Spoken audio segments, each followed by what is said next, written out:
Howdy do, folks. How we doing? It was really bizarre because as soon as I hit go live, it went live instantly. Normally it takes about 10 to 15 seconds to fire.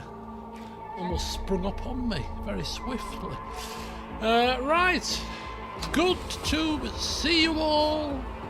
Hope you're well. Let's just get into the game so we get a little bit less background noise, because I'll be flim-flamming for 15 minutes. Howdy, Night City. Why not? Back. My guest tonight Why not? is Lieutenant Sarah Krakowski, spokeswoman for the NCPD. Sarah Krakowski. Hi there. Welcome to the show. Hello, Ziggy. Goodbye, Ziggy. I don't like Ziggy very much. He's a bit of an idiot. Look, our back's in the middle of the road. We'll have to move it first before we start talking. We can't have it in the middle of the street, can we? Right, anyway, yes, it's good to be back. I'll bore you with a few bits and bats when I get into a more reasonable position. There you go. There we go. Put some jazz on. Jazz. Jazz, fools. You know what B likes. He likes the tinkling of the piano. Right, anyway. Good evening, folks. Joker Jake King Cham, welcome, Cham. Covered, good to see you. All Azit. Hello to you too. Good to see you. How was Wales? Wales was good. Wales was interesting. To be honest with you, I'd like to go to Wales now, because I went to Wales and I had an endoscopy booked. So the endoscopy, well, I didn't have it booked actually. I had an endoscopy looming, which I had yesterday. So I was waiting for an endoscopy appointment, and the reflux was still pretty bad. So the longer it goes on, you know, human instinct, I suppose, you start to worry, don't you? You think, oh Jesus Christ, what's going on here? Why is this happening? Why is that happening? Anyway, I went Tuesday, Wednesday, Thursday. So Tuesday we travelled down. Tuesday was pretty much fine. When I had a bit of nausea and went Tuesday evening, but that's about it really. Wednesday, all day Wednesday, we went to Llandudno. So we planned to go to Llandudno, walk up and down the beachfront. My main goal for the entire day was just simple. I set myself one challenge. I will find some donuts, freshly fried, you know, the ring donuts with the sugar on the seaside. I love them. So I thought, if I do not get my donuts today, I'm going to be fuming. So we stayed in an area called Port Madog, and it was about 45-50 minutes away from Llandudno. So we had a lovely drive. Well, I love driving, you see, so lovely driving to Llandudno. Great scenery. If there's anything about North Wales, or maybe all of Wales probably, is that wherever you're going, the scenery is stunning. The drive in, absolutely amazing. Beautiful mountains and sea, and oh, it's majestic. Hello, Shelley. Welcome. Good evening to you, sir. And so yeah, absolutely fantastic. So for breakfast, we've been obviously last July, and I said to the lady Beryl, who's very nice, whose husband, who was there last July when we went, I didn't know he was unwell, passed away in March, and it's April, so it was literally less than a month ago he's passed away. Long illness, so you know, kind of one of those jobbies, but nonetheless. But Beryl, the lovely host of the bed and breakfast, she was like, I just need to distract myself, hence why she's still entertaining guests. So anyway, we arrived. She knows that we're arriving. She's seen us last year. She remembered us from last year. And on the first night, on the Tuesday night, she came up with a glass of wine. She said, "You don't mind if I join you, do you?" I said, "Oh no, come on in." We'd bought a glass of wine from the Aldi over the road. So we were drinking wine, having a nap. She's a lovely lady. Anyway, breakfast. Her breakfast is to die for. And as I go down to breakfast, me and my mother both go down to breakfast on the Wednesday morning, I am deciding to myself, you know what, today's the day I'm going to push the boundaries. I'm going to eat what I want and see what happens. Because I'm on holiday, why not? I'll try. Now, I've not had a cooked full English breakfast for about 2 months, given the conditions, you know. But I thought today's the day that I'm going to try it. Let's see how I fare. I've not had a full English for a while. When you've not had something for a long time, when you do finally have it, it tastes like nectar. So I said to Beryl the night before, I'll have a full English, Beryl, if you don't mind, but obviously got a few issues, a bit of reflux and digestive problems, so I'll just have one of each. One fried egg, one sausage, one slice of bacon, one hash brown, beans, toast, just one of everything rather than two. I won't go too mad. That's my kind of halfway happy medium. So she said, oh, that's not a problem, I'll do you one of each. And she did, and it was delicious. But when we went downstairs to start the breakfast, she did. It's these little touches. She had a little glass bowl thing on a stem, very posh, you know. And in it was some Greek yogurt with strawberries and a bit of honey. She said, I don't know if you like it, but I thought I'll just put it on your table as a starter if you want. I said, oh, this is perfect, Beryl. This is what I have at home for breakfast. And she's got all the cereals at the side, so I just went over to the granola, put a bit of granola in it. Oh, this is a lovely little starter for my breakfast. Healthy, before the main course comes, which was the full English breakfast with the toast and everything. Anyway, that all came. I had that for breakfast. Not a murmur, not an issue, nothing. Went to Landudno, found the donuts eventually. I sniffed them out. My mum found the charity shops. We're like sniffer dogs for these things. She finds the charity shops, I find the donuts. That's the deal. So she was happily charity shop shopping.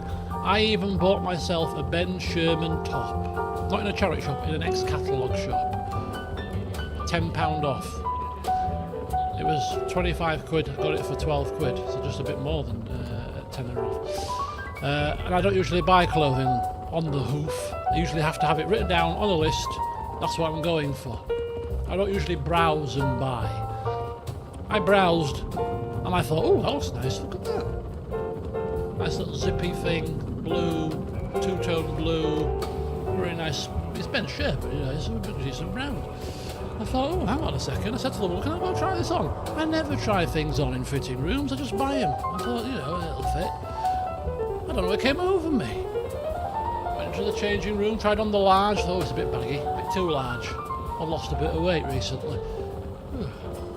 It's a good job I tried it on. Medium probably would have been perfect, but they didn't have it. They had either large or small, so I tried the small on. And usually with the small, it's good for the body, but small is not good for my arms because I'm 6'2" and I've got long limbs.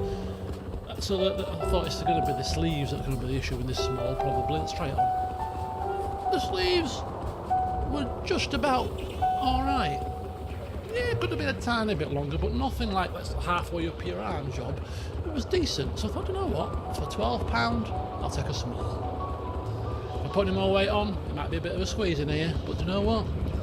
We'll give it a blast for £12. So I bought a Ben Sherman top.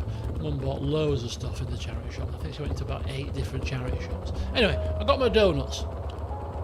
I bought 4, I don't know why, because I was never going to eat 4 on my own and my mum don't like them. So I was like, why don't I buy 4? But hey, it was 4 for a £5 so what? Or £2 for one. Let's buy 4, you never know. Might get a bit piggish later. Bought 4, had 2. Then, for lunch, had fish and chips. Fish and chips and curry sauce with bread and butter. Oh, it was delicious. Again, deep fried. Really not advisable if you've got a gastro problem, especially reflux. But hey, I was on holiday. Wolf the fish and chips down. Not a burble, not a murmur, though. This is a good sign. I've had a cooked breakfast, fried breakfast. I've had fried donuts. I've had a deep fried dinner. Lunch, rather. Oh, this is very good. What's in the menu for evening meal, you ask? Curry. We're going to the local curry house. They've only got 2. It's a small town, seaside town. They've only got 2. Spicy food and oily, probably, because curries in curry houses tend to have a lot of oil in them. I don't know what they do, because I make curries and my mate makes curries, and we never have layers of oil on the damn thing. But hey, I thought this is probably pushing the boat out a bit too far, but bugger it. I'm on holiday. I had half a bottle of wine as well. Lo and behold, by the time I was pushing my mother down towards the curry house from the bed and breakfast, I thought, oh, I'm just having a bit of nausea. Not a surprise. I'd had a really bit unhealthy day. But I thought I've gone all day before the nausea kicked in. I thought that's not bad timing. But with the nausea and all the other gastro symptoms and the fact that I was still waiting for this endoscopy, and I'm getting more and more concerned about my health because, hey, I've not had gastro problems this bad before. Lump in the back of the throat and food getting a bit lodged here and nausea. I've never suffered with nausea. Starting to get on top of me a bit, but I'm still enjoying myself. In the car on the way home, on the M60, yeah, I get a phone call through the Bluetooth. Ring, I thought, what's number's this? Oh, then it came up eventually.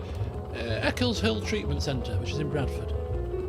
Not my choice of places to go for health checks, but apparently the Leeds Trust are a bit in a backlog, and to get me seen quicker, they'd referred me to Bradford. I thought, you know what, fine.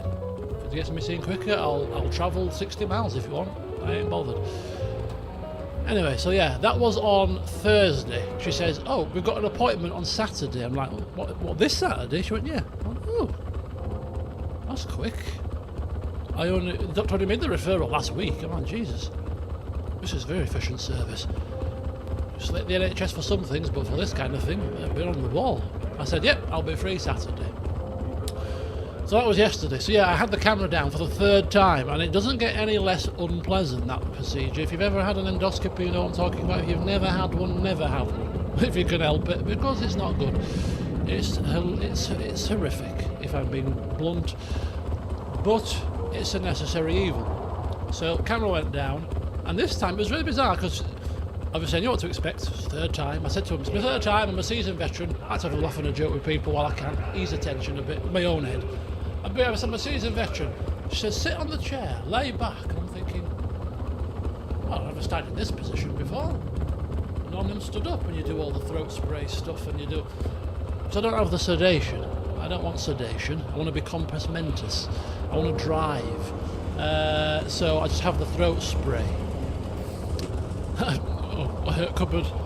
It's as bad as my jokes. And good evening to you. Anyway, so I'm my back, and the endoscopist comes, and she's a lovely lady. She seems like a lovely lady. I've only known you for 30 seconds, but you seem all right to me. And then there's another two people, one doing all the pictures and one doing something else. It's like it's not strange, but it's like you're sticking a camera down somebody's throat, but yeah, you've got beeping machines checking your heart rate, your pulse, not in case you have a heart attack on the chair. It has 1 in 20,000 chance apparently. Your arms is on to a blood pressure machine. Your fingers got the pulsing machine on. You're lying here, and then you've got all these people running around. You're thinking, you're only sticking a camera down. You're not doing an operation here. What's going on? Anyway, throat spray in, swallow it. And the biggest mistake you could ever make, yes, get it. Thanks for that, Cham. Antonelli wins, good. He is putting Russell right in his place, and Hamilton got damage. As soon as Hamilton got damage, lost all that downforce, I turned it off. Sorry about that. But anyway, I saw that Antonelli was winning because I kept checking in occasionally, and I'm glad he's won because if he's going to win anything out of him, Norris or Russell, I'd have Antonelli at the top of my list as my next person I'll support after Hamilton retires. Anyway, so where was I going? Yes, so I'm in the chair, I get the throat spray, and then the biggest mistake you can make if you've never had an endoscopy is when you have the throat spray to numb your throat, if you have the throat spray and don't get the sedation, is that you should not really swallow. Because if you swallow, you might freak out because you can't feel it. It's very strange. It's a horrible sensation. So this time, as a seasoned veteran in this procedure, I decided that I was not going to swallow. Spray it. You've got to swallow the antiseptic down, or the anaesthetic down. As soon as you've done, she does 2 lots. So you swallow it down twice. And then she said, right on your side. It was all very quick. Spin over. I thought, right, don't swallow. Just don't swallow, because if you swallow, you can't feel it. It's going to do your breathing. Do your Paul McKenna stuff. Picture myself in Jamaica somewhere. I tried so hard to picture myself on holiday with a cocktail in my hand, but it was difficult. Machines buzzing and beeping, people talking to you, you know, you're aware what's going to happen. Oh God, puts the mouth guard in your mouth to keep your mouth open, and that's not comfortable, and then wraps it around your face. And you're like, yeah, I'm not on holiday. I'm like, clearly not. I'm trying, but I'm not on holiday. I'm on holiday. No, I'm not. And then camera goes in. And she put the camera in, and then she stuck it straight out. Can you relax your tongue? And I'm like, my tongue is relaxed. I've got the thing. I mean, this is a comedy sketch, really. If you were to look at this, if you know the seriousness of the issue aside. Anyway, clearly I wasn't relaxed because I was tense, because obviously I knew what was going to happen. So, okay, relax it. Then she puts it in, and then it goes in, and then it's the most horrendous sensation because you're trying to gag and get it out, but you can't because obviously it's going down. So it's like, won't make the sound, but it's horrific. And I thought, well, at least it's in now. But it wasn't in because that's the first little bit. Then she said, right, pushing it down now. And I thought, well, it's already in, isn't it? What the hell was the first lot of hullabaloo about? No, that's just to get it into the back of your throat. Then it has to go into the esophagus side. Then, oh, that was horrendous. That was horrendous. But then when it goes in, and then it's in then. You're listening to And you kind of just 91.9 breathe. Radio, And for the first time in all three procedures, for this was the first time that I actually thought to myself, oh, I can actually breathe through my mouth. Which makes sense because it's not down your windpipe, is it? It's down your food pipe. The windpipe is still kind of semi-open, although one closes off to prevent the other from the choking stuff. But I actually could breathe through my mouth this time, so I thought, oh, okay, that's not bad. Anyway, that was the procedure yesterday. Sweating buckets. And I just seem to recall, the thing I can recall was the woman saying, which is really strange, because the other two people that did it before, I didn't say this, but she was going, as she was going down, she went down, messing around. I'm there thinking, please be over, hurry up. And her words were, no cancer, yeah, there's no cancer, gone through your gullet, there's no cancer. I'm like, oh, that's good. I mean, you're not just looking for that, are you? There's other things that could be here. No cancer, yeah. Oh, I'm in your stomach now, yeah. Oh, it's all looking out, yeah, it's all looking fine, yeah. No cancer here either. I'm like, okay, it's good to know, but it's okay, very strange. And then the other woman is stroking my hair. I felt, and I had my like my knees curled up, and I was on the side. I felt like a child, and she was stroking my hair, issuing, reassuring words. You're doing well. Oh, you're doing really well. Keep going. Keep breathing. And I felt it's very strange. You're like being regressed into childhood, whilst these people are all doing this stuff. Anyway, eventually, then the worst part of it is they've got to take biopsies. Even though there's nothing wrong with you, and they can't see anything, they take biopsies to make sure there's nothing going on with your esophagus. That's kind of microscopic issues like microscopic inflammation, signs of acid in your esophagus, signs of esophagitis. All of these, they take samples. So she said, we'll take 6. 6? What do you mean 6? That's a lot of things because they put the little tool into the camera. So I need to watch how they do it now that I've been through it properly 3 times on YouTube or something to see exactly how it works. But they put like a thing in to the camera, like a long wire with like little things on it to take the sample. So then they take your sample. And apparently it takes your sample and it cauterizes the wound straight away, and that's one sample. 6 times. And I'm like, oh, for God's sake, hurry up, get the samples and let's move on and get it out of my bloody throat, will you? Anyway, it comes out eventually. And you know straight away if there's anything wrong because they tell you straight away. As you were saying all along, no cancer, no cancer, no cancer. Very good. No inflammation, nothing. I said nothing, nothing at all. But no, I said nothing, no inflammation, no ulcers, nothing. I'm like, oh, that's good news. But I've got terrible reflux. It is what it is. So, hello, Catherine. So, yeah, that was my day. And where they take the samples, it was at the base of the esophagus. So yesterday evening was very interesting. So when the anaesthetic wore off, I had my dinner about an hour after I got home. You have to wait an hour after the anaesthetic so that you don't choke, because it relaxes obviously the muscles so you can't feel stuff. So they ask you to wait an hour before you eat, and then eat something soft if you can. Don't go straight in for the big lamb chops, Have something soft and easy to swallow. So I had just a very soft fish cake in a bread bun. Delicious. Cod and chorizo fish cake. It was delicious from Lidl. Anyway, I've got until 8 o'clock. I've given myself a half an hour for this.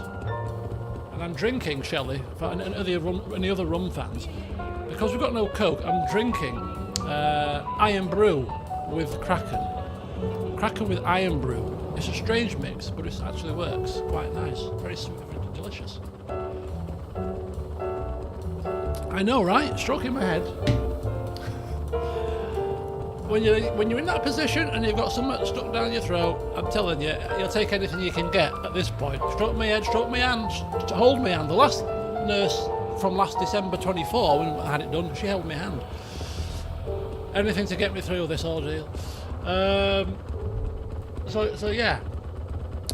But when I was eating last night, when everything had worn off, it was really strange because I ate food. It wasn't anything heavy, it was just like baked potato. I said to my mate, just give me something soft. Baked potato, bit of cottage cheese. It was simple but delicious. And every time I ate, it went down. The back of the throat, no pain. Normally, last time I had it done, the back of the throat was sore. No, back of the throat was fine this time. Where it was sore was where they're taking the bloody samples, right at the bottom of the esophagus. So I ate something, ooh, lovely. And then about 6 seconds later, oof, as the food was clearly moving down the esophagus and passing into the stomach, where it got to the bottom of the esophagus and passed over the site of all the samples, ooh, pain. Like a really strange pain sensation. So every mouthful of food, and a cup of tea as well, you eat it, and then it's like 1, 2, 3, 4, 5, 6, boom, pain. Yep, there it is. Very strange. Anyway, so yeah, the upshot is nothing untoward. Now that's the final test that I need to have done. Unless the doctor really wants to go the whole hog and stick a camera up the other side, which I'm going to say, I don't think we need a doctor. I think we can quite safely say now that after all the blood tests, the UV, the ultrasounds, the ×3, the blood tests and the endoscopy with the reflux that's gone through the scale, off the scale, that there's nothing physically wrong with me. And it is stress. 100% at this point. Not even 99%, it's 100% now. The symptoms, the timings, and the fact there's nothing physically wrong with me after all these tests, it cannot be anything else. Which in itself provided me with a strange feeling of calm, because I was actually a little bit worried about this camera down business, because the reflux has never been this bad, so you always have that niggling bit of doubt. Well, what if? What if it's not just stress? And that built up, knowing that I was going for an endoscopy. It was an awful experience. Hence why I just said I'd like to go to Wales again now, because I can go to Wales now and be completely at peace. In Wales, I was 85% at peace, because 15% I'm thinking I've got an endoscopy, my reflux is not good, I've got nausea still. That kicking about doesn't allow you to relax properly. So to enable me to finish off my relaxation now, I'm actually going to take another 2 weeks off work. So I won't be going back for another 3 weeks, because now I can spend 3 weeks on pure relaxation. No more tests, no more prods, no more pokes, and physically, in terms of organs, nothing wrong. So I just need now to focus on recovery, which I can do, I feel, from yesterday onwards.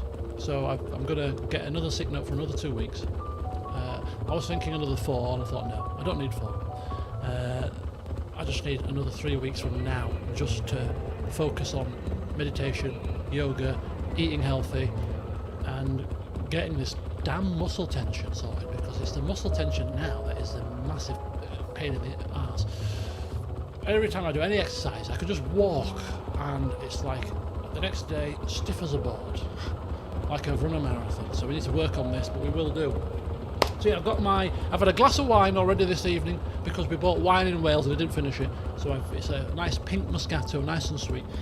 So I finished a large glass of that. It's only 9%. And then switched to the 40% Kraken house double measure with Iron Brew.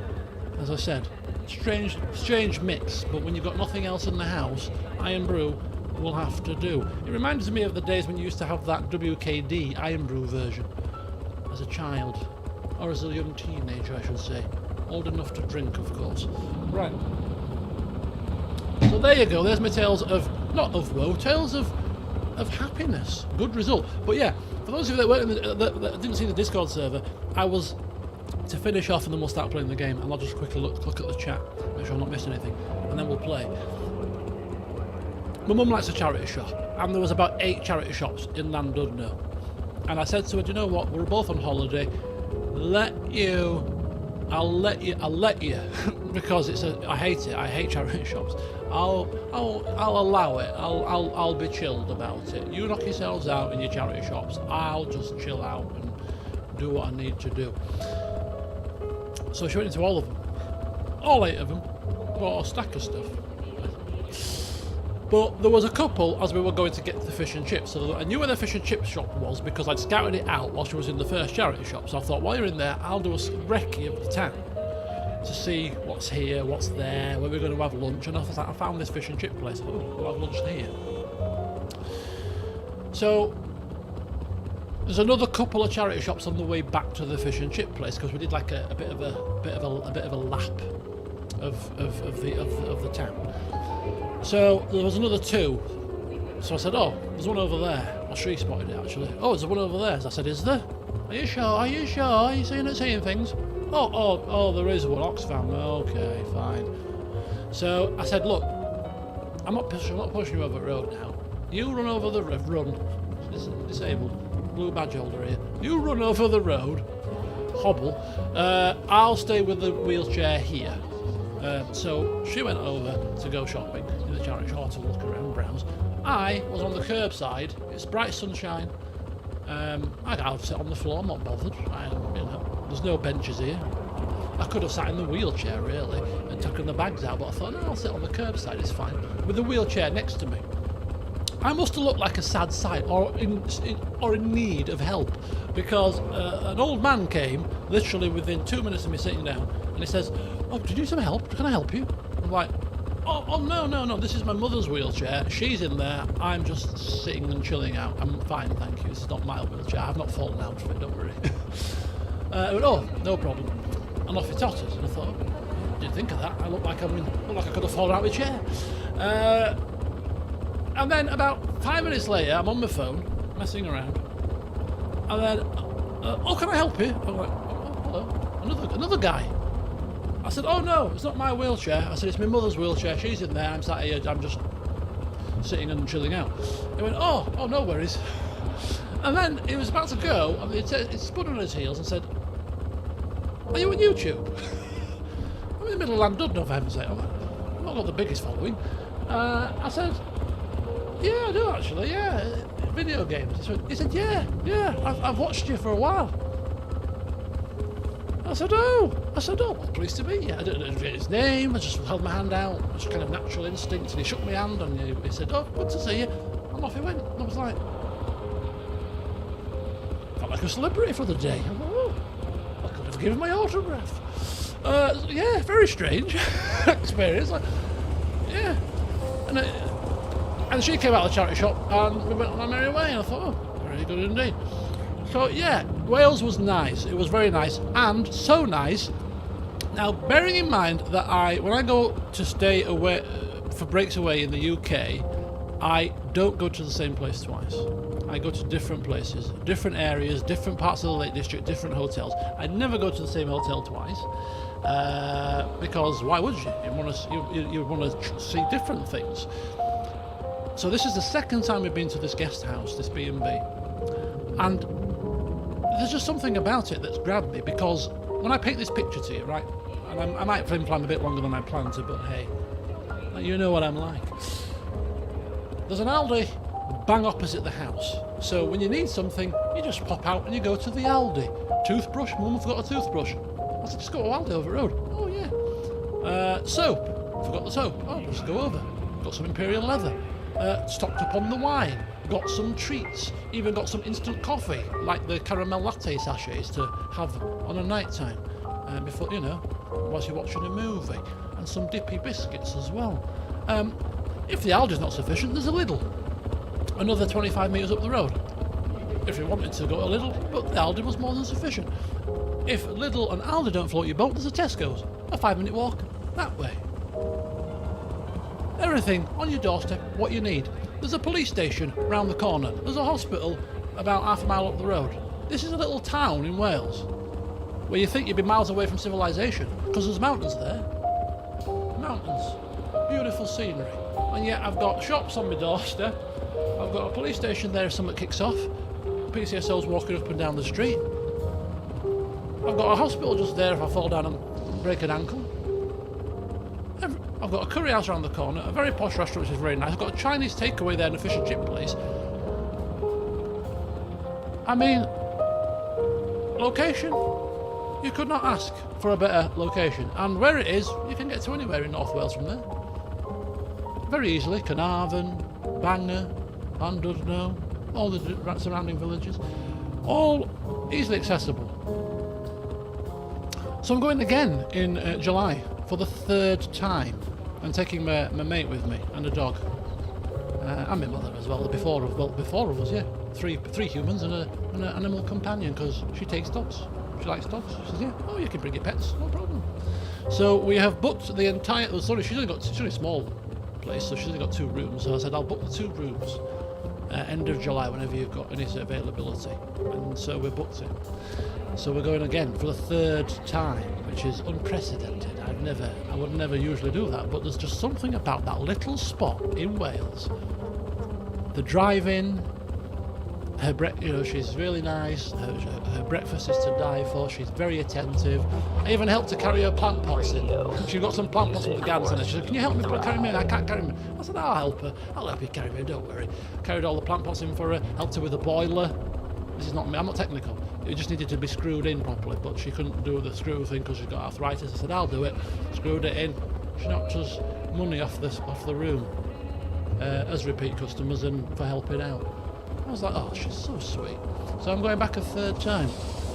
And I can't bloody wait. But between now and then, I've got a trip to Portsmouth to book. Before I go back to work, I want to go to Portsmouth. Me and my friend went 2 years ago and we had a whale of a time. And I said to her, before I go back to work, we're going to go to Portsmouth again. And she went, oh yeah. So the bank holiday weekend at the back end of May, last weekend before I go back to work, we're off to Portsmouth. A 3-day break. Hopefully, my colleague who works in Portsmouth is not on holiday, if she's not a visitor. Anyway, there you go. It's 4 minutes overdue. Definitely hard to swallow. Antonelli. You're going to Llanberis again in September, about 40 minutes drive from Portsmouth. Oh, 40 minutes drive from Portsmouth Dog! Yeah, it's such a great area.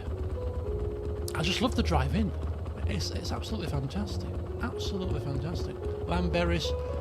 I'll have to note that down. Because obviously we've been there twice now, but even though we've been there twice, she's given us more places to visit. So, just because we're going to the same B&B, we can still visit different areas. We're going to Conwy next time. We were supposed to go to Conwy this time, but we never got round to it because I just wanted to get home on the Thursday. So we've got Conwy, which is a medieval kind of market town with a castle. So you got me, I'm entertained with the castle. I can walk around the castle for hours, I love it. My mum's got the charity shops and the markets, and then we'll go for lunch, and then wherever else we fancy branching out into. But yeah, North Wales is a fantastic little place, I will say that much. So there you go, folks. There's your flim flam for today. Tomorrow I'll be streaming as well. We'll be streaming some Football Manager tomorrow. We can have a bit more, I'll probably catch up then, because now it's time to get into the Mind V for the rest of the session. I'll be eating about 9 and I will pause to eat so I can enjoy my food. So we might take a quick break for 10 minutes whilst I finish my rack of lamb, which I'm having tonight. We're still working our way through that lamb that my brother brought me. What is it now? 2 months ago? Whole lamb, remember? 70 odd quid, whatever it was, 100 quid. I think it was 70 quid, 80 quid for a whole lamb. It's time to eat the ribs today. I've eaten its legs, I've had its shoulder, I've had a few chops, and I've had its kidneys and liver. Now it's time to eat the ribs. It sounds quite grotesque, doesn't it, when you put it like that? But yeah, I'm working my way through this lamb slowly but surely. Getting there eventually. A bit of mint sauce, some veg. Lamberris is nice, but there ain't much for visiting. It's literally the Fort of Snowdon. See, that's one thing that I was going to look at doing for this next trip in July, because my friend's bringing a dog and we like to go for walks, is we were looking at possibly doing Snowdon. The difficulty is, of course, my mother's coming, so she's in a wheelchair, so anything that we do has to be wheelchair friendly. Pushing up Snowdon, or even a part of Snowdon, probably not feasible in a wheelchair. But we certainly can go on the train. There's a train that goes up into Snowdonia, isn't there? I believe. So we could look at that. And she gave us a name of a village that was named after a dog from a folk tale. And I can't remember the name of the village off the top of my head, but she said it was an absolutely lovely little village. I can't remember the name of it, but if you Google it, you might find it for me. It's basically, there was a dog that was protecting a child, had blood on its face, and the owner came, the shepherd came back and thought the dog had tried to attack the baby, so killed the dog, but the dog had attacked a wolf that was behind the sofa, and he'd protected the child, and the name of the dog is now the name of the village. And it's got a river or a lake or something in it because they do canoeing. I can't remember the name of the place, but it's like a folk tale. But she said the village is really, really nice, and it's not like massively touristy, which is good because I don't like tourism. I like to go to these places that are like off the beaten track and quiet. I don't like them teeming with too many tourists. Yes, that's the one, Catherine. That's the one. Well done. That's it. That's precisely it. She said it's a lovely little place to visit. Have you been? I don't think it's a real story though. I think she said nobody knows whether it's a real story or whether it's a legend or it's one of those things that was invented to kind of sell the place. But if it's a real story, it would be. It's pretty sad, isn't it? It's pretty sad. But yeah, that is the place, Catherine. So we're going to definitely go there because she recommended it. But yeah, Snowdon is on my list. But anyway, I've bored you for long enough. It's time for us to now channel that in a V and see what we're going to be cracking on with today. Now, before we do that, just a couple of things. Well, just one thing really. I have done some leveling up before the session started. We are now level 17. 18 street cred.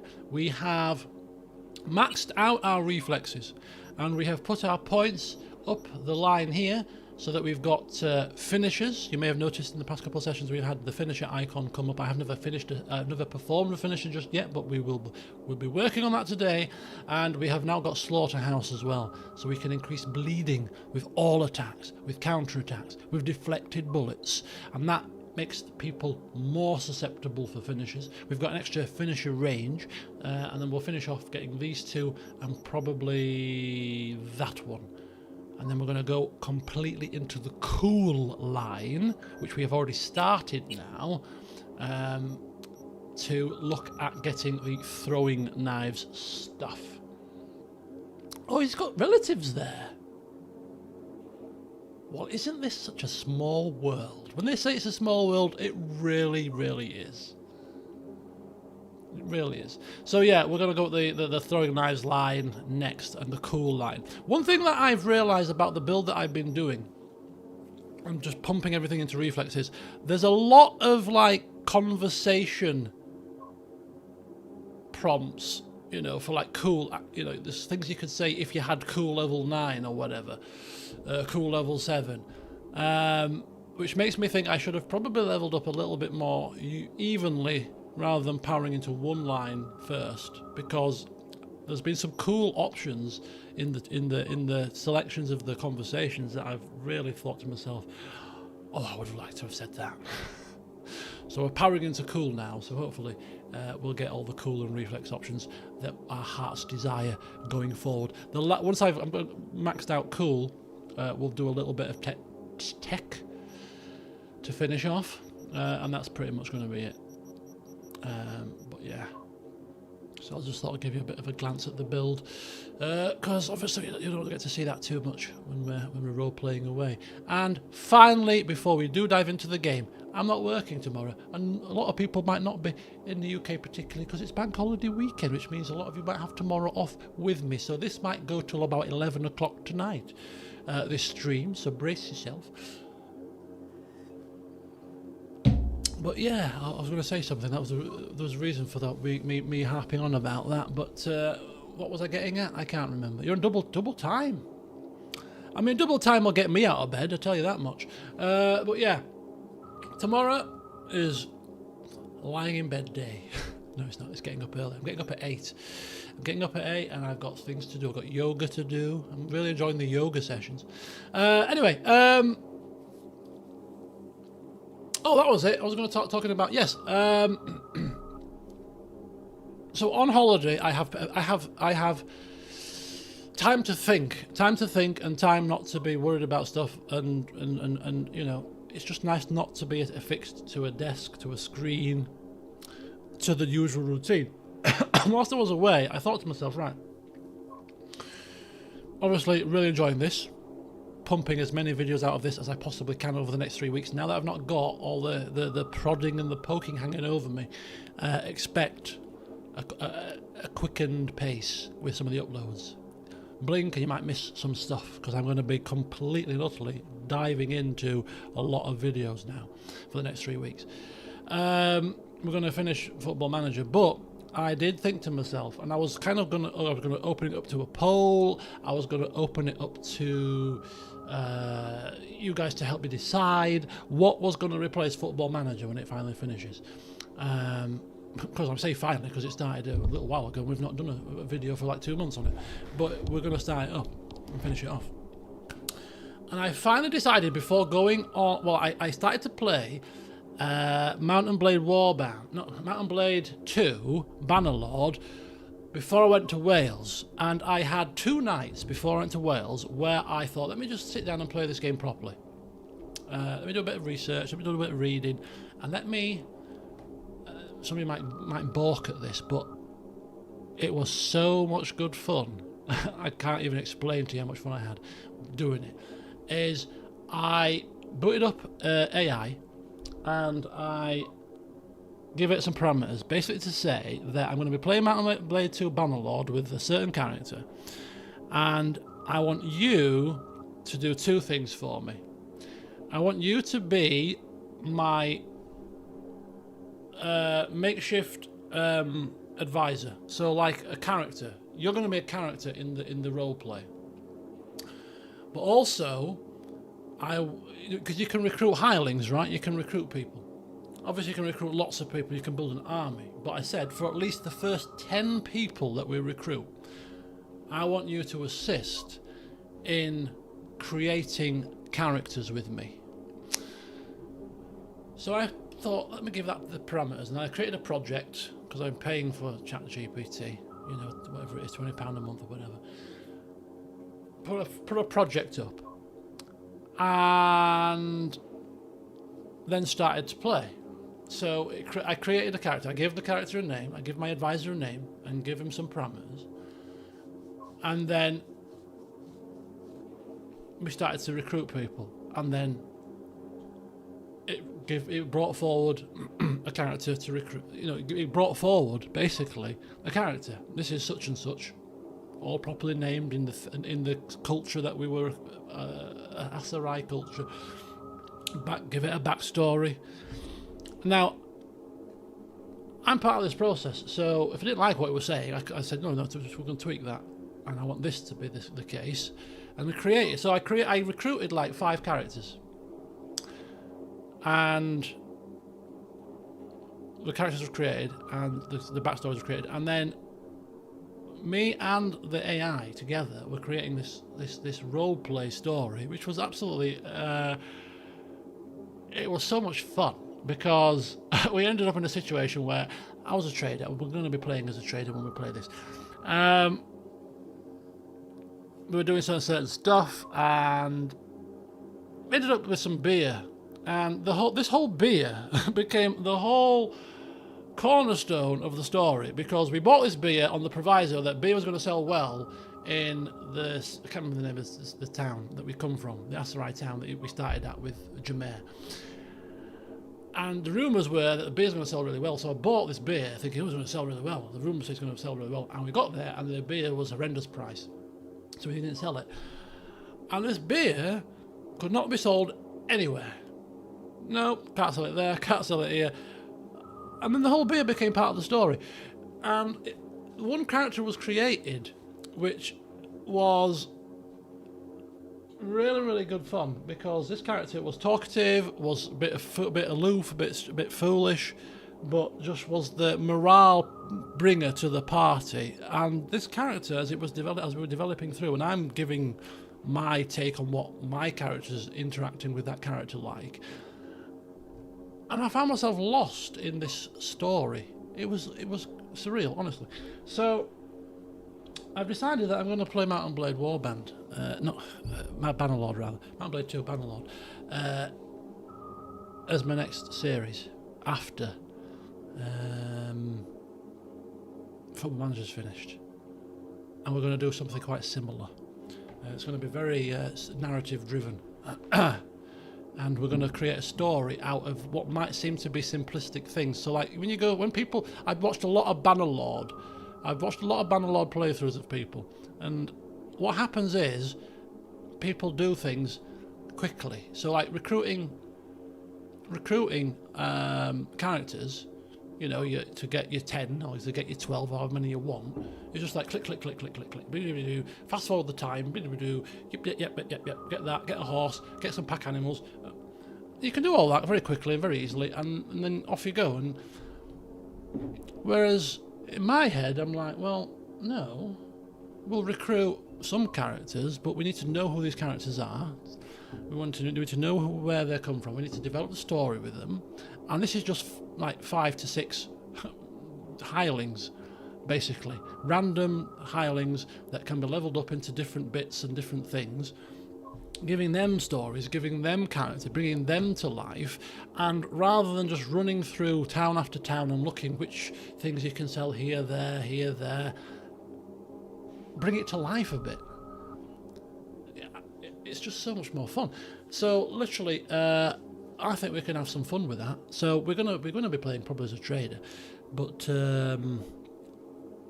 it's probably gonna be a very, very story driven playthrough, and we'll see what stories come out naturally of what's happening on the map in the game itself, because it will all be fed in to the big story engine.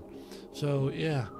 It will be quite an interesting one to try and see how well it works. But yeah, I will be ensuring that I put in as much into the storytelling as possible, so it doesn't feel like it's like something that's just been spat out of AI.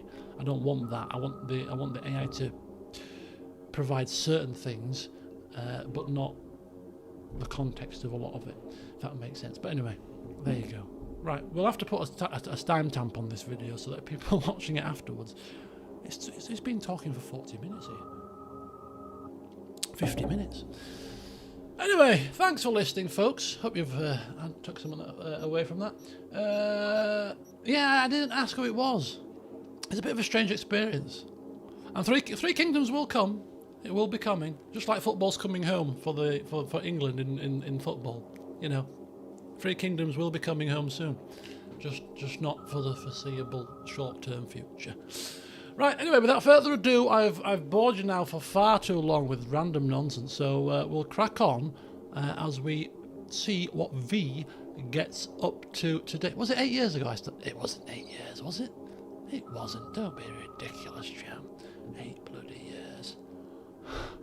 We'll make it 10 years like Mount and Blade Warband before it graced the channel an anniversary stream, and then we'll finally get to play it. But anyway, enjoy the rest of the stream, folks, and yeah, we'll see what's going to happen next.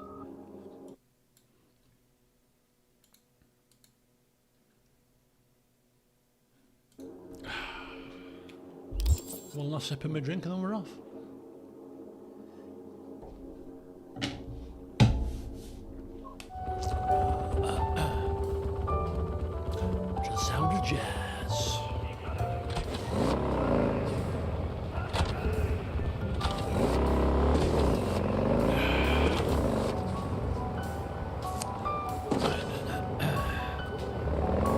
check in on Claire. See what this racing's all about. See if I'm any use at it.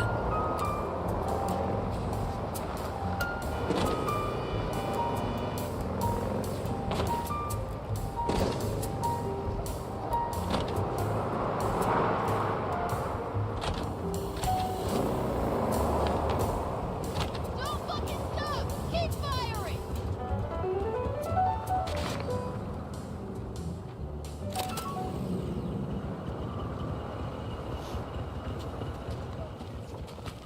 Here we go!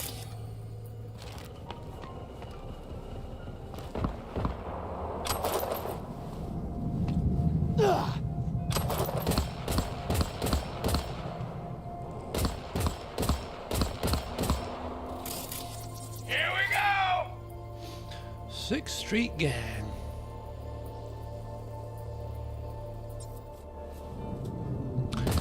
Clearly having some fun. Claire, you in here? Come on, baby. She talking to me? Claire? Oh, Under the rig.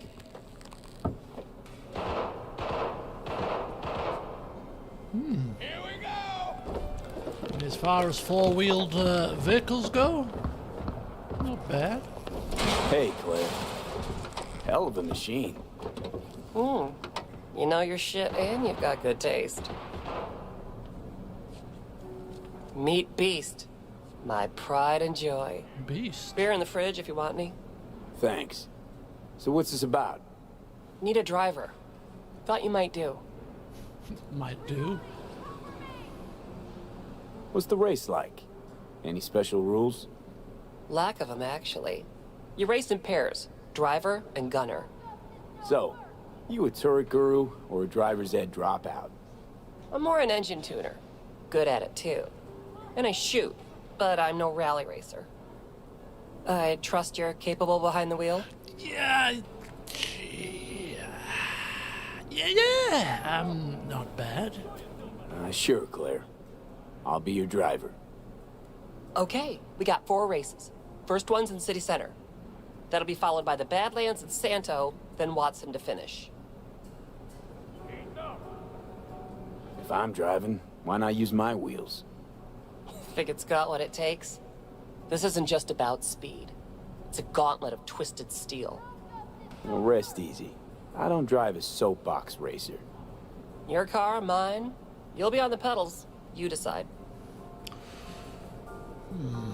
I mean,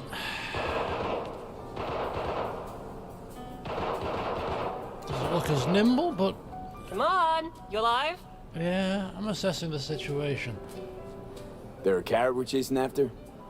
First place gets a payout. That happens, we split it 50-50. Sound fair? Got goosebumps already. Yeah, let's do it. When do we start?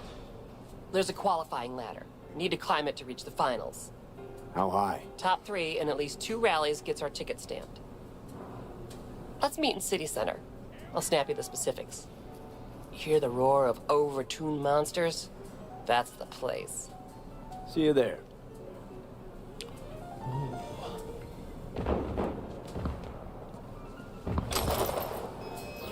Yeah, let's give this a go. What's the worst that could happen? End up in a ball of fire, I suppose.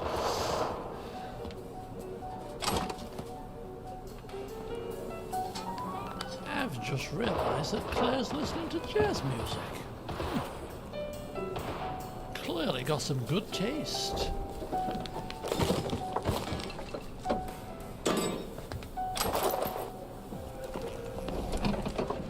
Alright, Claire.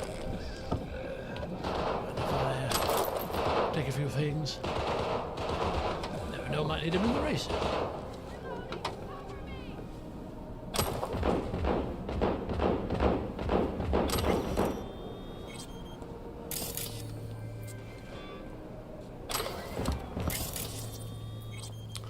Okay. Right, well, just contact me when you're ready. I'll be waiting. quite eagerly, to be honest with you. This sounds like a lot of fun. But in the meantime, maybe some practice. Well, I'm going to be riding a bike to do this, but I did say that I wouldn't mind taking myself off to do some riding around on my bike in some quiet areas just for a bit of fun. So let's do it.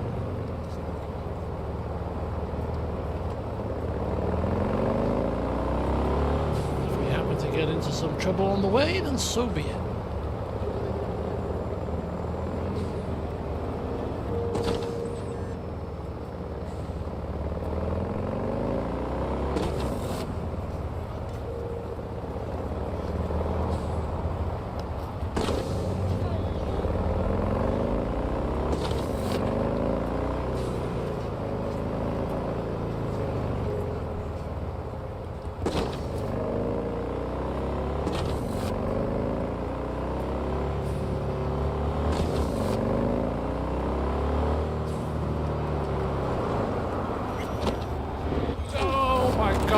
Okay.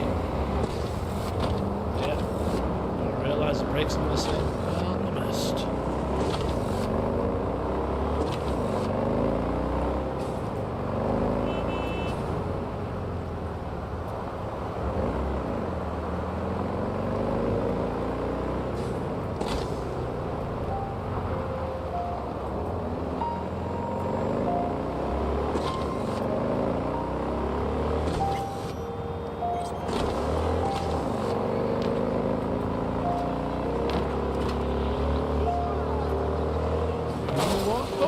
Okay.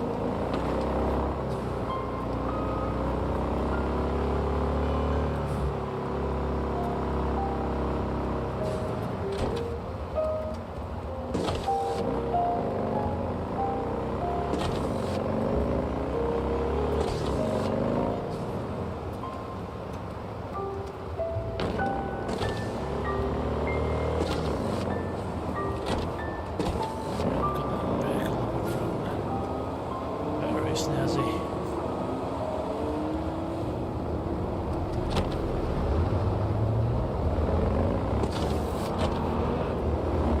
Maybe they're all late.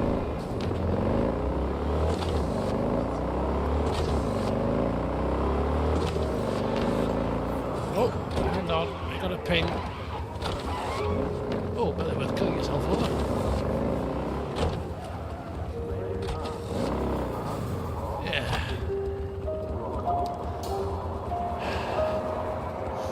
See what's going down here. Unfortunate for you criminal scumbags, I've got time on my hands. Should I need it?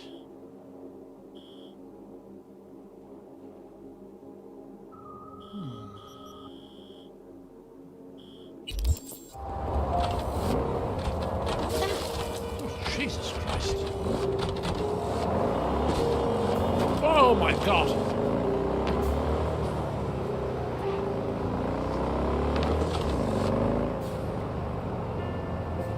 Pass me by.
if not, we're here now. We shall make the most of where we are. Whoa, whoa, whoa! There we go. Let's put some tunes on that are more fitting of the occasion.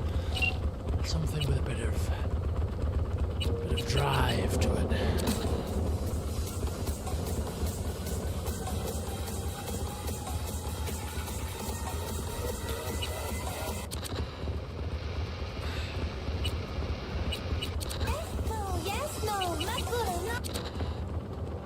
Give me something, come on.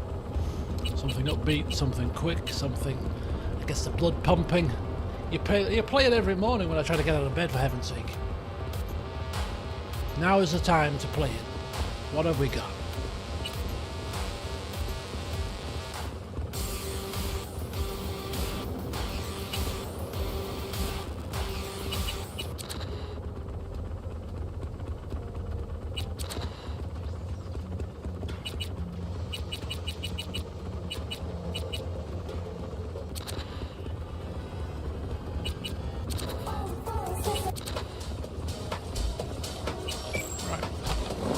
Sounds not true. Let's go. We'll have a bit of fun.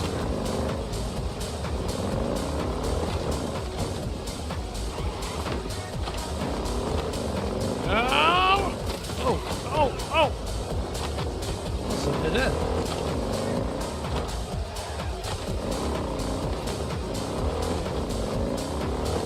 Well, let's give this thing a good old thrashing.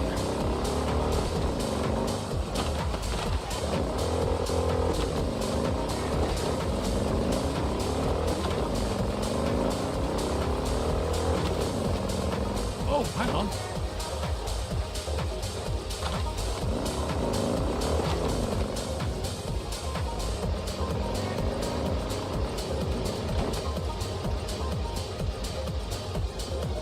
There's things here, apparently.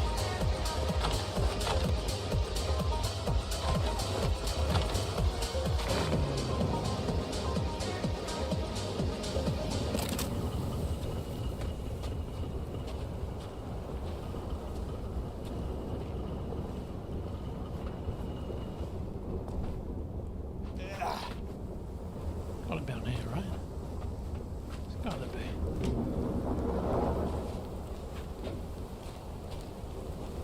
Aha! The Hanged Man.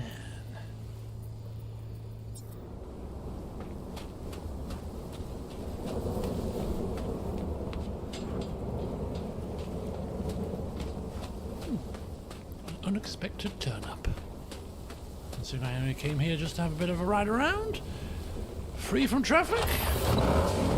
Let's go.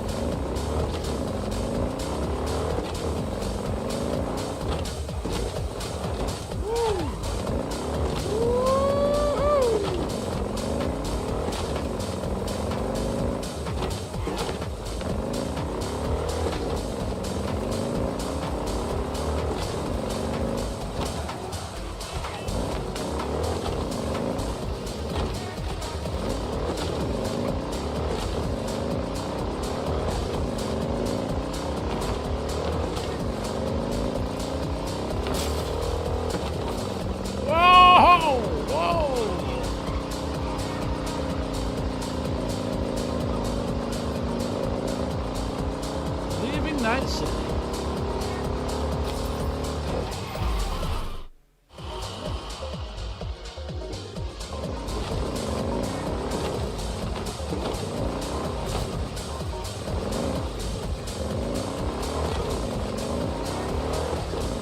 Yeah, driving in oil, probably not recommended.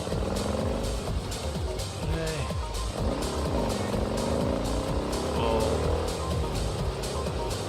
Rock here could be fatal.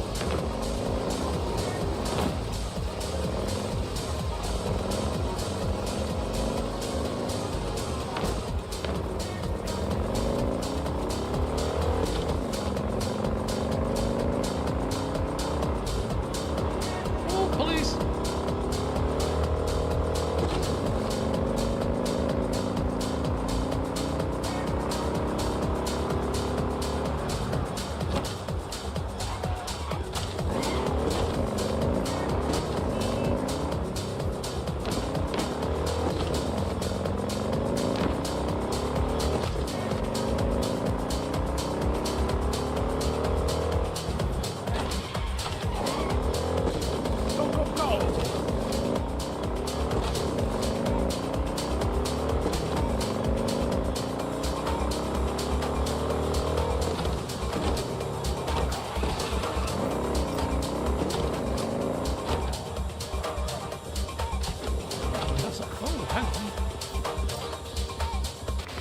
We've got something going down here.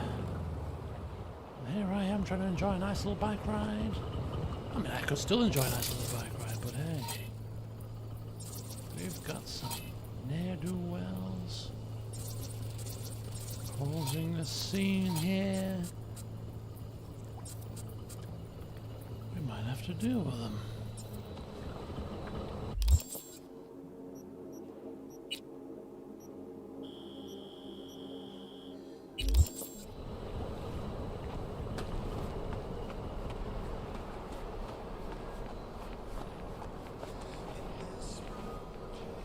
There you were, thinking you were safe and sound in the outskirts of the city, eh?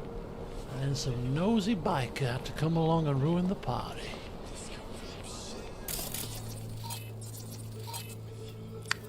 Yeah, sorry to do this to you. The Eddie's always coming nice.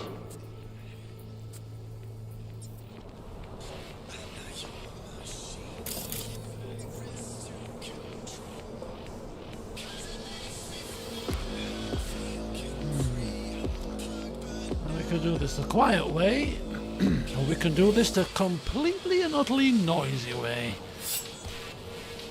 Setting people aflame, causing mayhem, and leaving with a big fat smile on my face.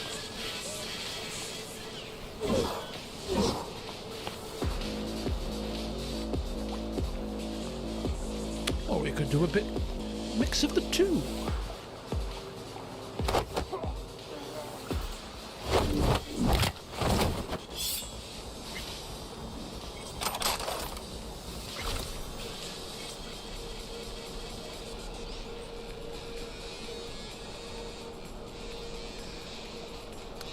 Yeah, mix of the two does sound good to me.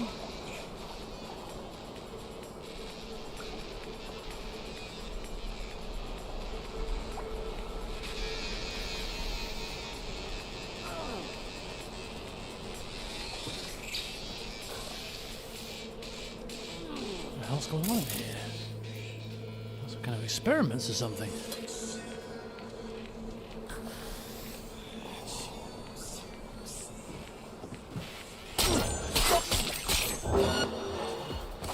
Okay, the show is over.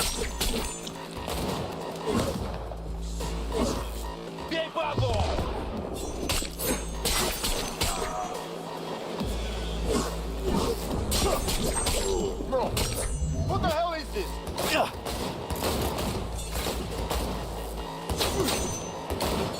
Right there! I'm fighting crap. I've got a flipping white, I've got a sword in my hand. You guys are shooting me. What more fair do you need? Suck my balls! I'd rather not.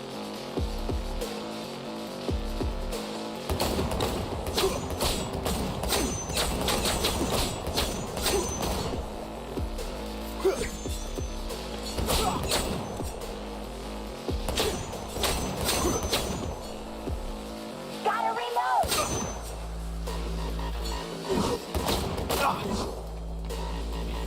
Come on, my dear.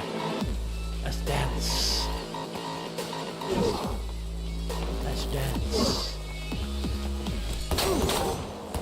No!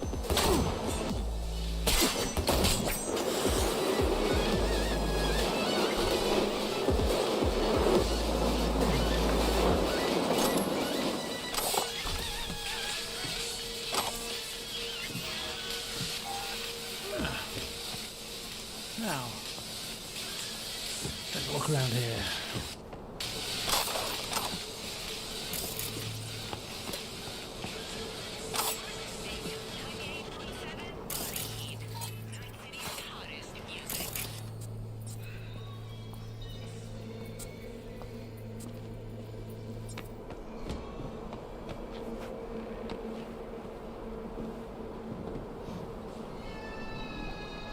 What's this all about? What you got here? 2 messages. Spam. A certain corpo entered the net one night when suddenly everything glitched and he encountered a red demon who said, "Tomorrow at midnight you will be dead." More rubbish.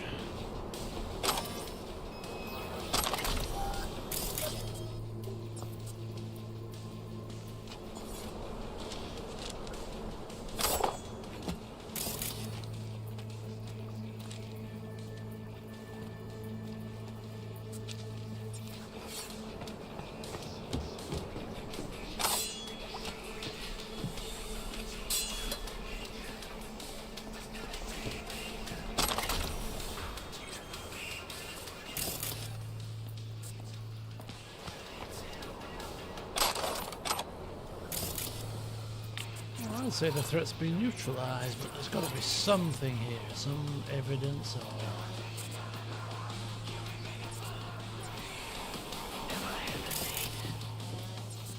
Maybe there's one hiding away somewhere.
Some evidence of something I need to secure here.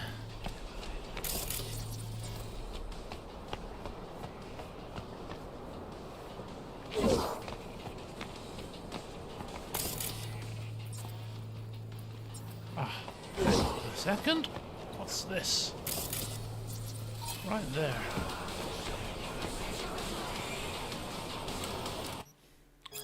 I don't know which of you gong sunk those wheels, but I do know one thing. If the mare isn't here tomorrow morning, in full and bone dry, all of you shitheads are going to be shitting lead.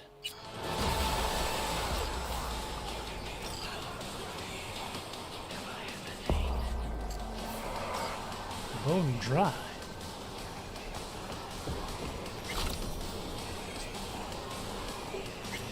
Oh boy. This is not what I had in mind this morning, going for a dip. Oh, for God's sake. Right, let me sort this out here.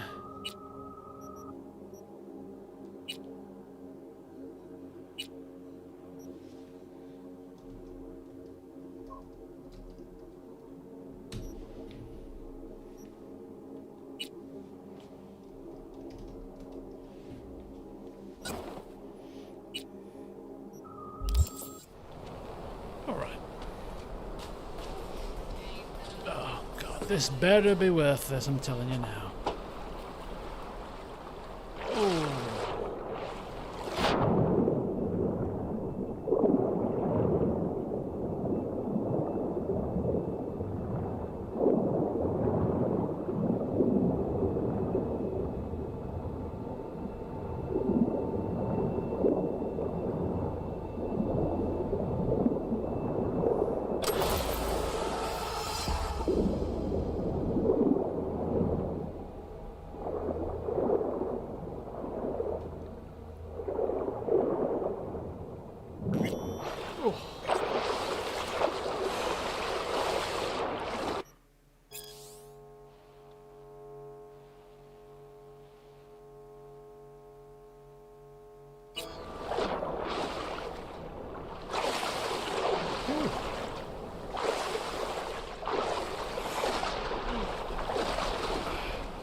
Oh, not exactly a pool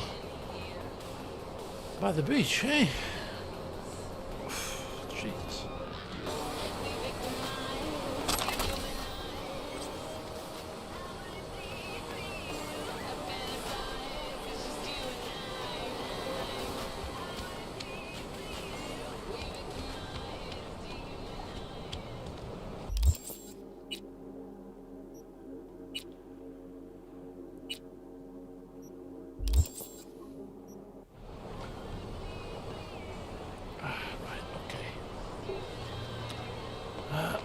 Nothing like a dip in some murky water to build up an appetite, eh?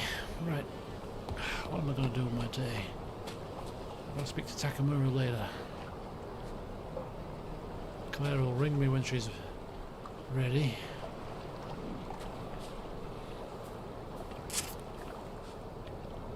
Could ring Mr. Hands.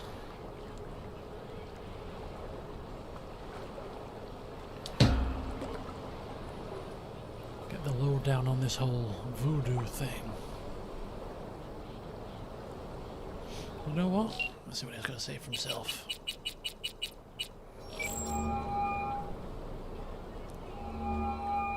V is calling.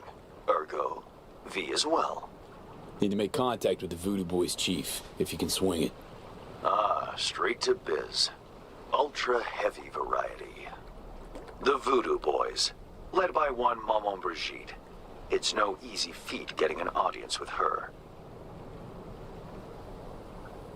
Maman Brigitte? That a nickname? Spooky cult alias? Alas, I've not had the pleasure of asking her over tea. But no. Many assume otherwise, yet her title carries no religious weight. The Voodoos don't adhere to their cultural heritage. Rather, they loosely allude to it. Yeah, didn't expect you could swing this anyway. V? Reverse psychology? On me? Surely you're better than that. Really not doing biz with the Voodoos? Surprised? I strive to avoid risking my dealings. They pose much of it. Still, feelers I can extend. No harm in asking around. I just need information from you. A springboard, if you will.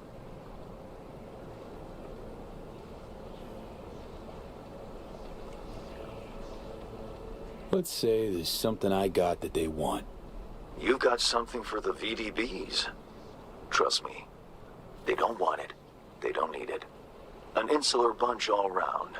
Tech, networks, what you will, all in-house. But if you insist, I'll poke around. In the event of a twitch, you'll hear from me.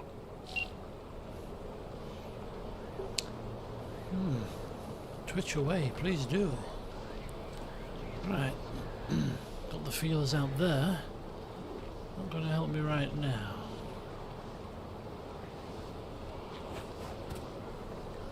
Could go to Afterlife. Speak with this rogue lady.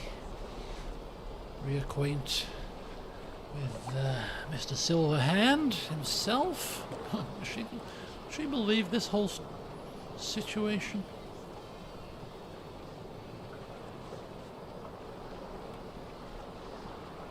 This is not looking good. This is smoking. Sparking. Get this sorted out. You know what? I think Afterlife is where we're gonna go now.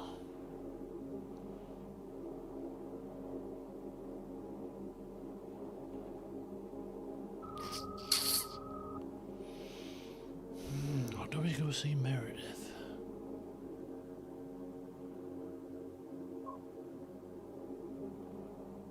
No. We're off to Afterlife. If this vehicle gets me there in one piece, it's not looking in the best of shape.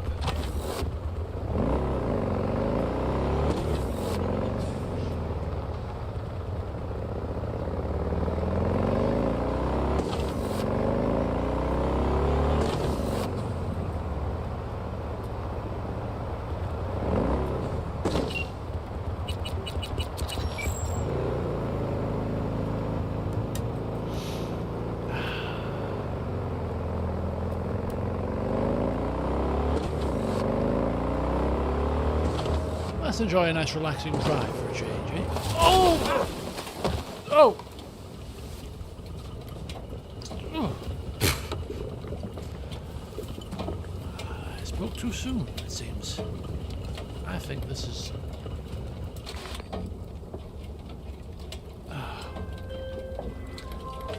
Good timing. V, it's your lucky day. Is it? If you're serious about making headway in Pacifica, that is.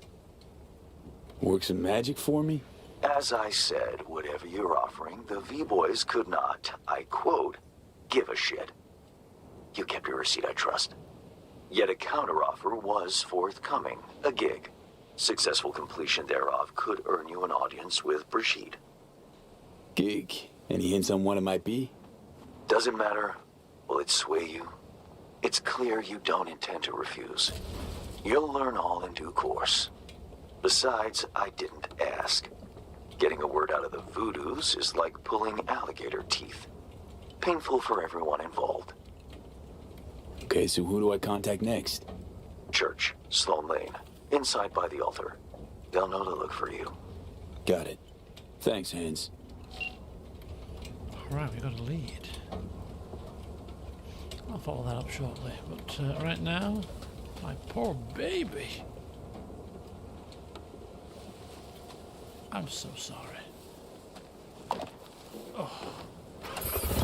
Oh, it's teaching me to take my eyes off the road. I was in daydream there. Right, I gotta really pay attention.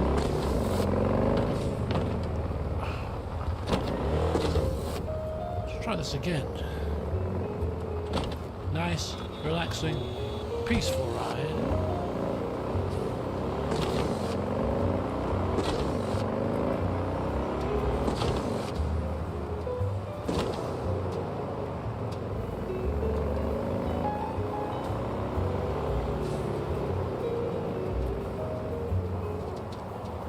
Is the aim of the game.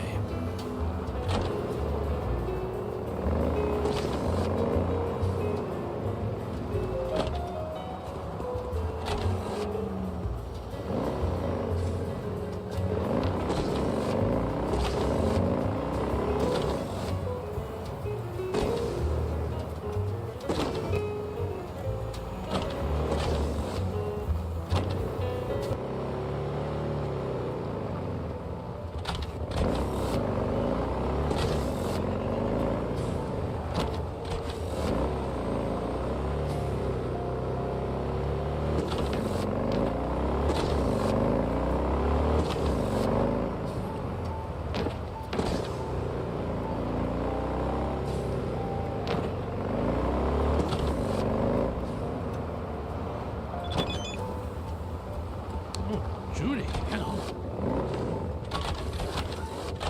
Stop the press, stop the press. How's it going? Ooh.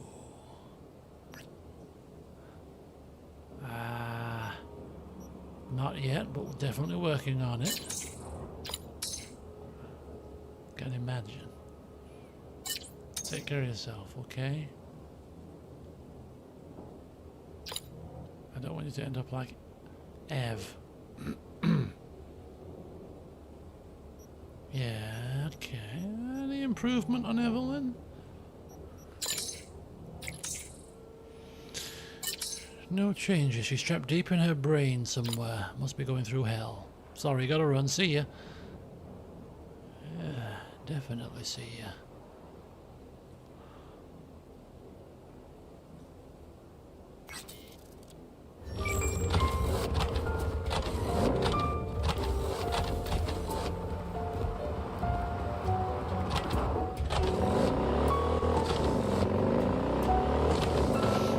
I got a lead, Judy. I got a lead.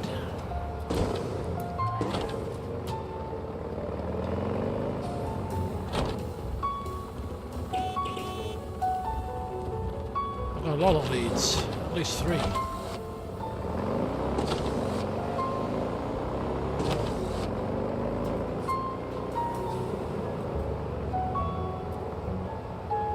Takamura, he's waited long enough. I'm surprised he's not messaged me again. In his impatience. We'll go see him later. Unless other distractions happen. Which has been known. Right, let's go.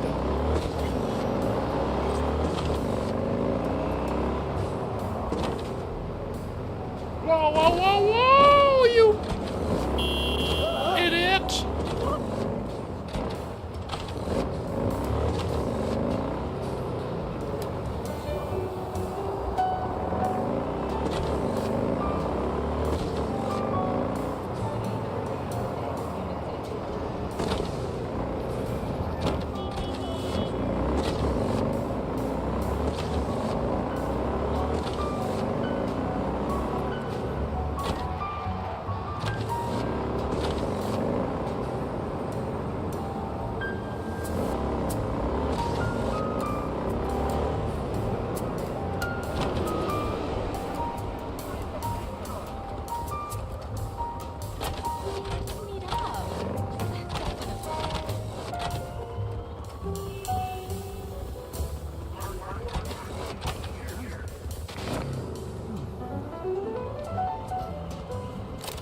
guess I'll have to do.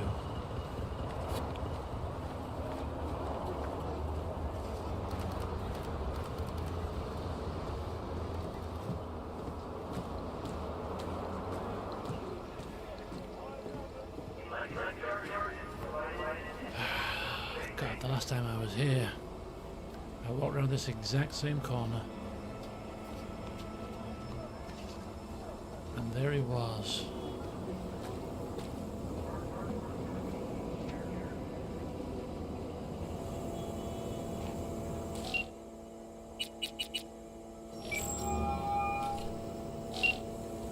This number is temporarily unavailable. Please leave a message.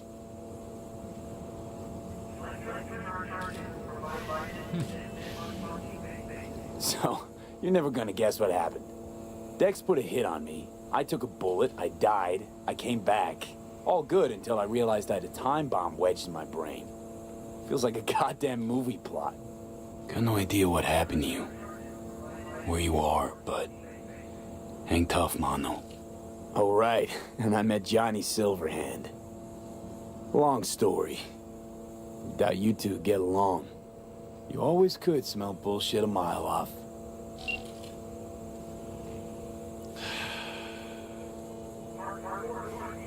Yeah. You would very much love being embroiled in all of this.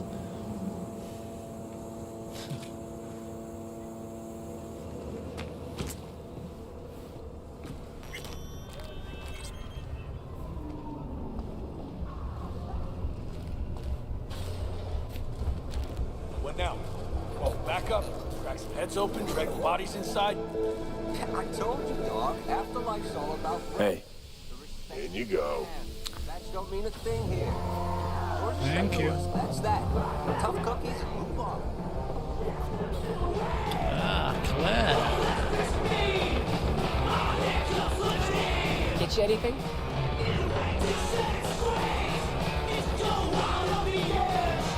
Human line and the spot on the menu here. A chulo bowl with the bun? Yeah, well, sorry to hear. Remember his drink? The recipe? Vodka on the rocks, lime juice, and ginger beer. And a splash of love. That's right. And the drink's name. Jackie Wells. Right. Well, the first Jackie Wells is on me. Thanks, Claire. No problem. Just holler if you need anything. Jackie Wells. How's the afterlife? Working on it. No real complaints. Fights are rare, and when they do happen, they're over quick. Killer clientele. Am I right? Your words, not mine. I'd definitely go for a drink. Tough day? Not like any other. So, what'll it be? Jackie Wells, obviously.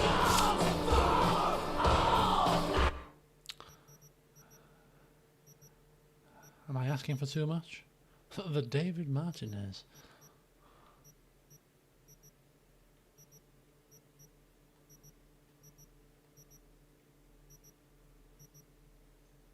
Oh, Johnny Silverhand there.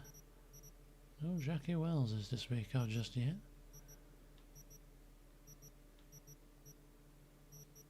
Oh! I'll take one.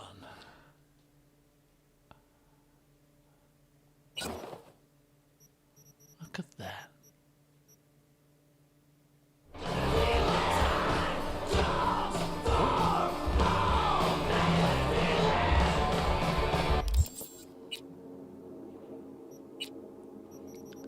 Jackie Wells down the hatch in one.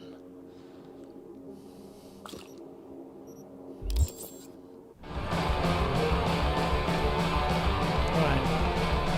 Now, Chap, I'm on just a little longer, too. Cooper's on the way. I don't remember what this rogue woman looks like. She walked over here last time we sat at the bar. Hey, eyes on me. No. This trouble? The net around me? Oh, that's You her. wove it. You know it. I lost everything. Let me be plain. Again. Solve your own problems. Clean up your own shit. Go fuck yourself. Be careful who you bargain with. Hey, interested in some work? Doing what? A business opportunity. Cargo transport. Get from A to B, quick and quiet. Interested? I'll get back to you. More busy. Rogue, wanted to talk. It's okay.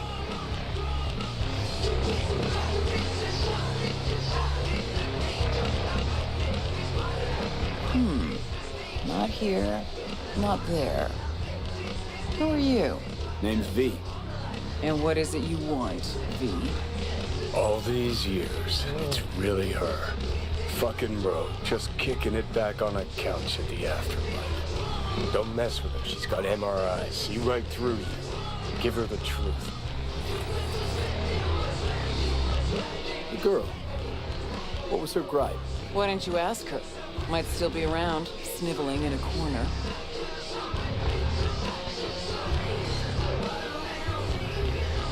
Need your services. Gotta track a guy down. Anders Hellman. Hotshot engineer. Worked for Arasaka. Millisec. Anders Hellman. Pinpoint him for me? Thanks. Jumping too soon. First, my help's got a price. Second and third, Dexter Deshawn, Jackie Wells, T-Bug. Multiple bells ringing, V. Left a lot of bodies behind. Death walks in your wake. Chalk that up to bad luck? There's the bitch I know. Ask her about Saka Tower. How they shot me up right in front of her. They knew the risks. All sorts of shit happens. To all sorts of people. Even to the best. To you too, Rogue. Arasaka Tower, remember? Who'd you lose back then? Johnny something. Ah. You came prepped. Course.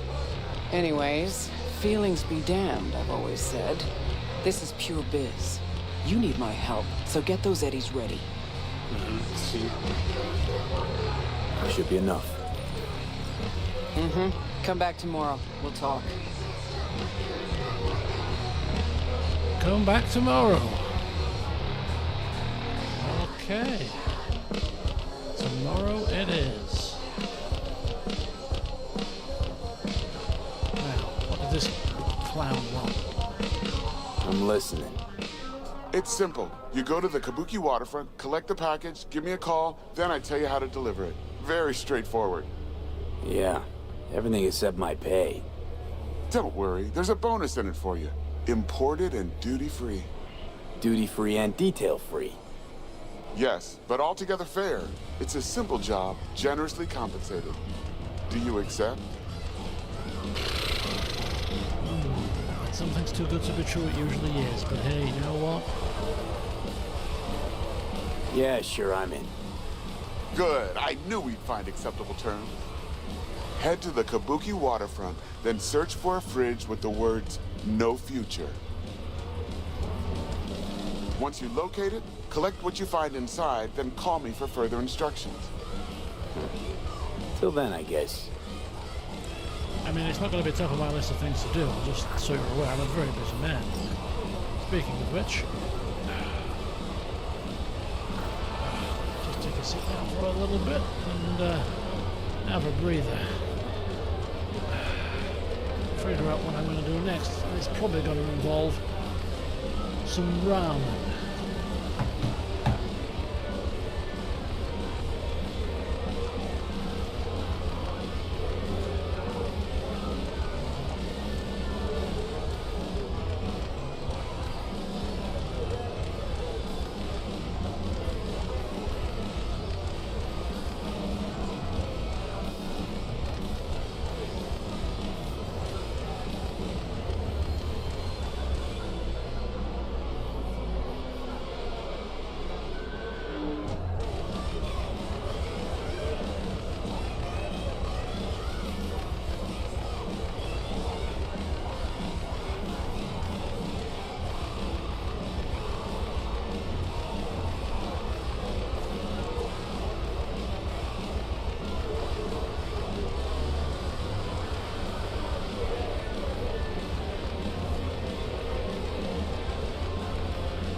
teach you anything?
Glad you could clear your schedule. Where's all this stuff come from? Trade secret. Gonna get anything? Because otherwise you just take it off the mess.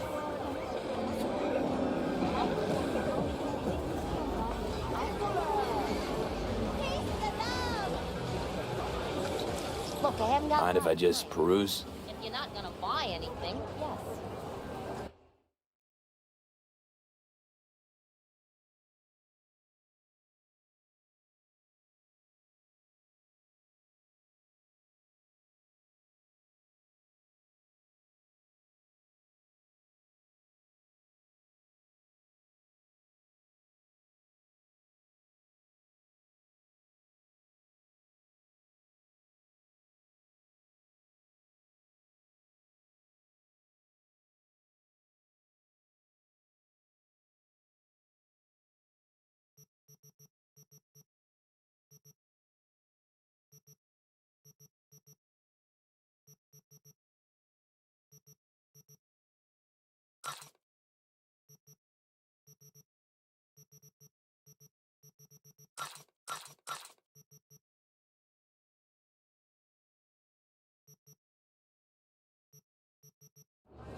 Okay, bud.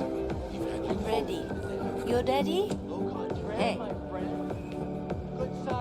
Been in Night City long now? Long enough to know I should not answer seemingly harmless questions. Eat, pay, and be on your way. Second toast, sake drinks to sake. Third toast, sake. Could go for a bite. I figured.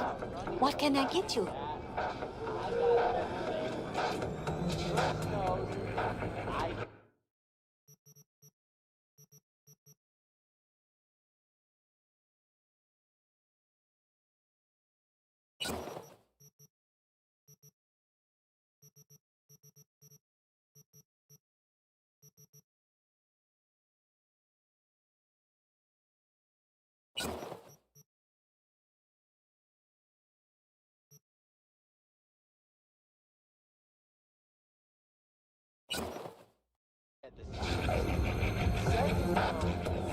You get the sake.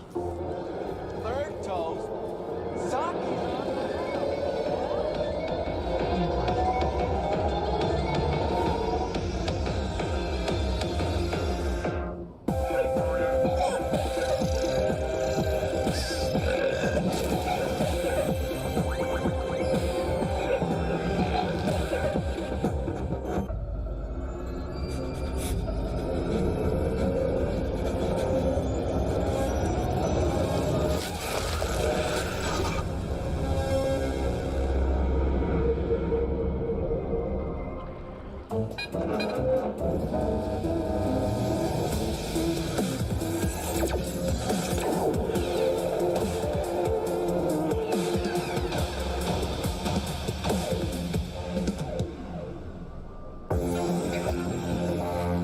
Synthetic meat, you're in for a treat. Try ours today.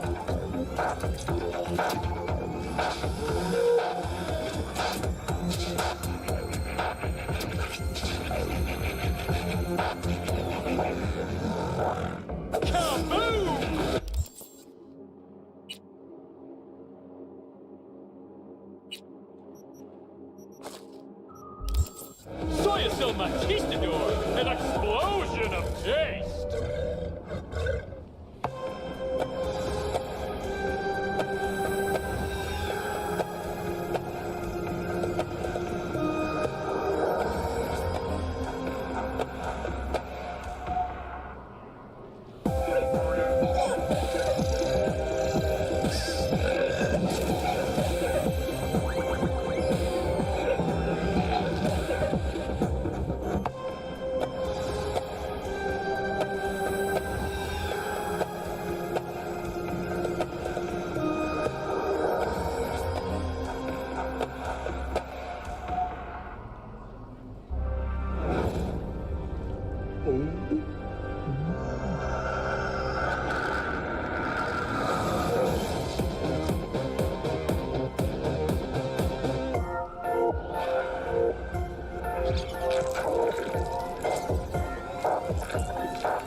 Slaughterhouse. Satisfy your instincts.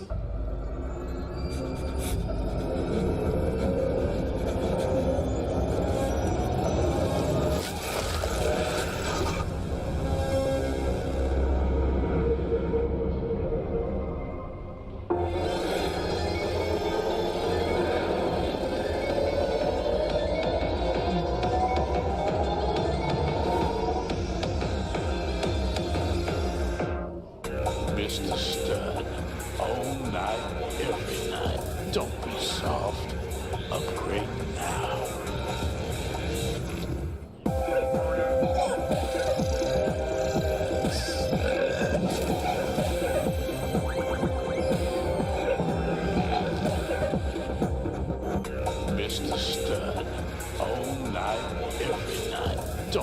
solved.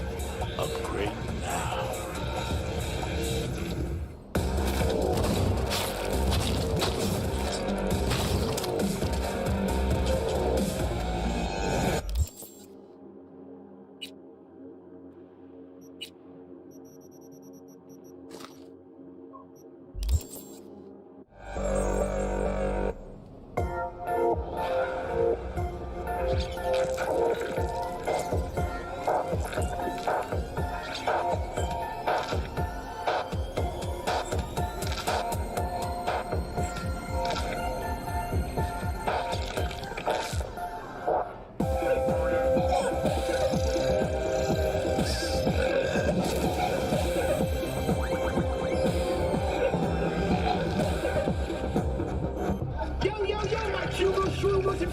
Mr. Whitey here. Drop that milquetoast kibble and rush to the nearest store for a taste of sweet, sweet, sweet clean speed. Cause life is too short to be slow.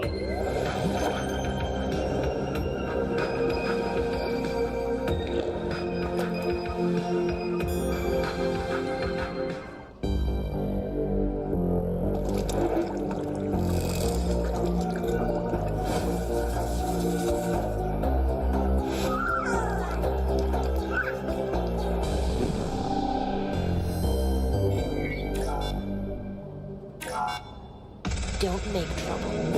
Be trouble. Their smell is fine.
Available only on brand and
let's go see what this package is all about. Oh, hang on.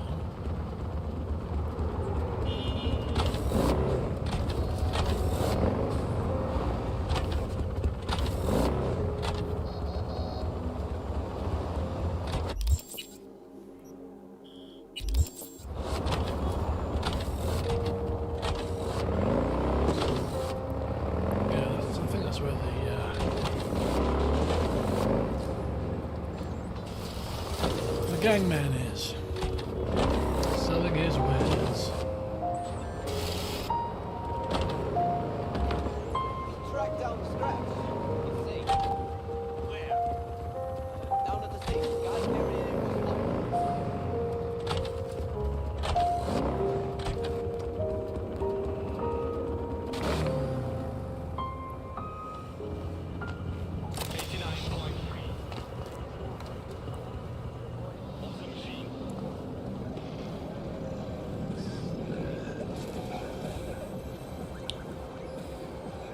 Slums.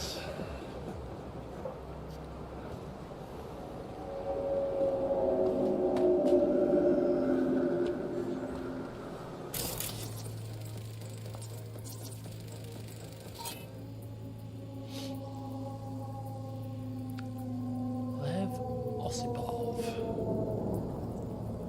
Terrible athlete. Huh.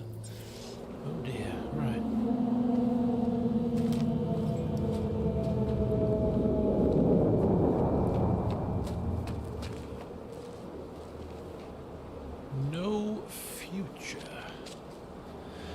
That's what he said, right? No future. Was there a fridge or something? Hey.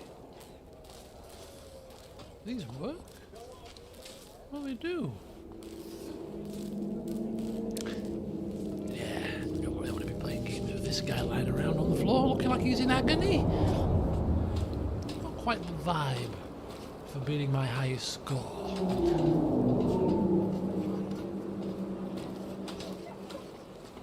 No future, no future.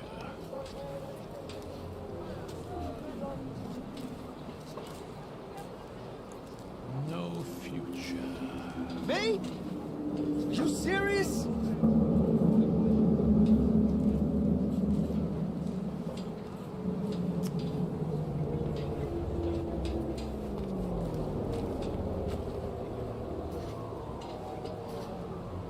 Well, not quite like a needle in a haystack, but not far from it. Why do I feel like it's in this building? Maybe it's here. What's this? Upturned thing. This is a fridge. You said it was a fridge, didn't you?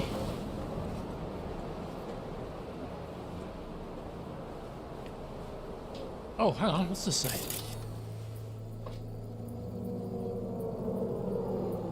Combat zone. Not quite no future, but we'll give it a try. Empty. Damn.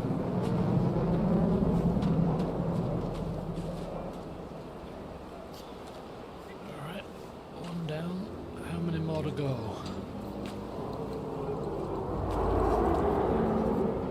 Could ask around.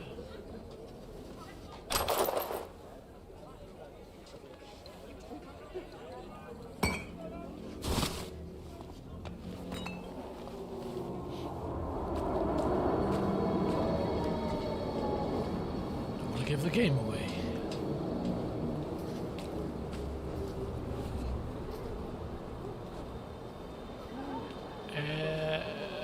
Is that a form of dance? Or are you having some kind of seizure or something? I mean... Yeah, look, he's having a seizure.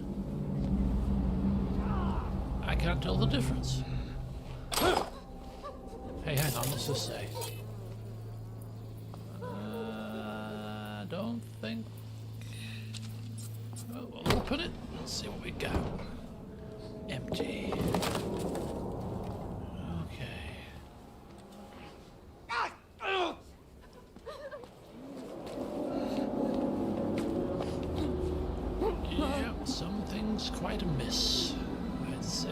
him.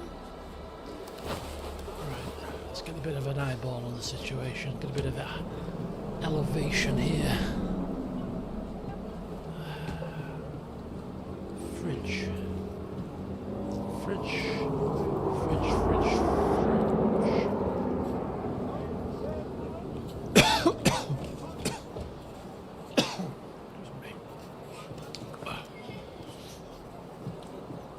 Ramen was pretty good, by the way. Very good indeed. I may be back.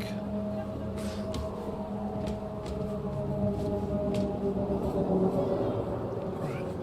I gotta... Fridge. Come on, where are you? Here's somewhere. Smell ya.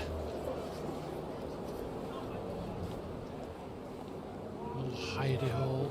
I can't squeeze there. Oh, God's sake.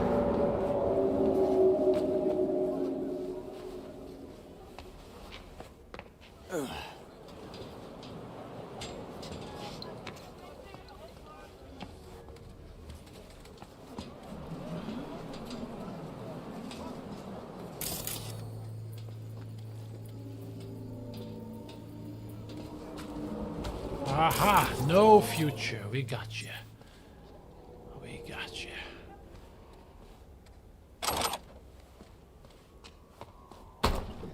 Oh my! Oh! Oh, shit. Oh, for God's sake. He's in rough shape, but alive. Let's hear what Dennis has to say. Hey, got a status? Find the package? You could have told me the package was a man. If it was a box of bananas, I'd use the post office. Get over it. Well, who is he? The ambassador to Mexico. Jesus, it doesn't matter who he is. I prepared a car for you. Put the man in the trunk and head to Northside. The address is in the GPS. Okay. One more thing. Watch for tigers. Oh. They've got their sights trained on your new companion. Wait, what? Asshole hung up.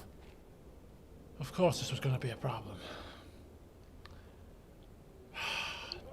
God damn it. Hey. Yeah, he ain't walking anywhere. Stop wiggling and just be calm. Just fuck off, please!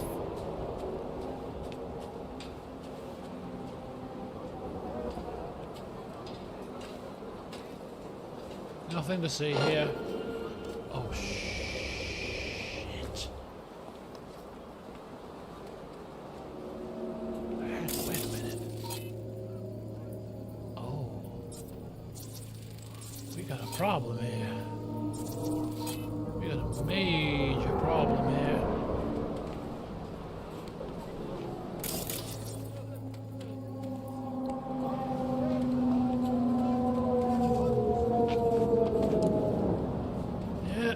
If you end up popping your clogs on me, buddy, I don't think I'm getting paid, so we gotta be careful.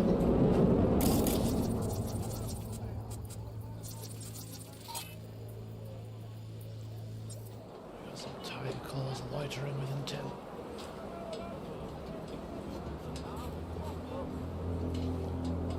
Oh, Jesus. Don't turn, don't turn, don't turn. Don't turn, there we go. There we go.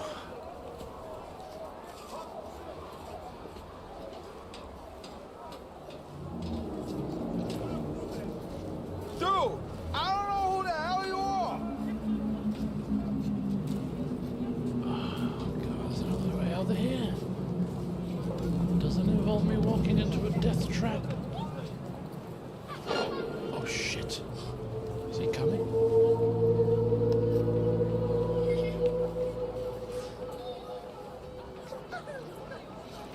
I might have to drop you, buddy.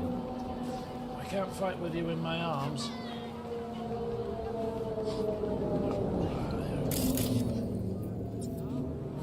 Goddamn nosy Parker had to just stick his beak out, didn't he? You're going down. Shut up. Move, do not scream, do not die.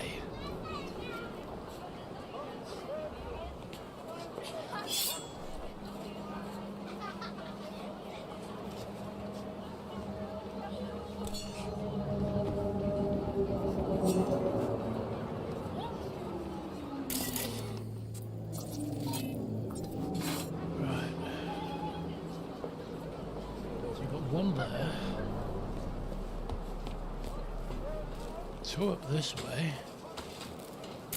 one down there. No, he's not one.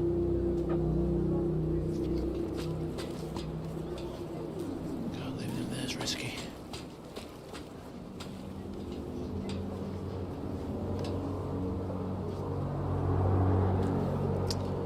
It's times like this you wish you had a sniper rifle.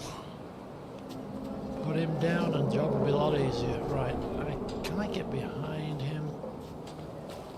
Are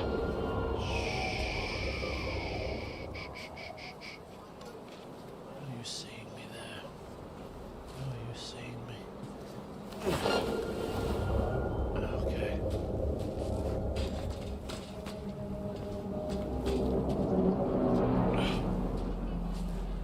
Have to be quick here, huh? No other option but to be as quick as possible. Here goes nothing. Easy. Let me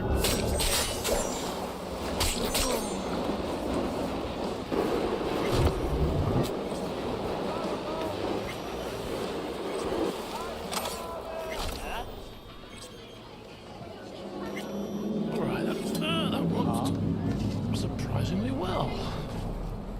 Come on, let's go. You coward. You don't deserve to live. Nice and steady. Nice and steady. Right, we are in a bit of a pickle here. We'll need to walk around this corner, and there's two stood right there. Two. Yeah, okay. This is only going one way. Only going one way.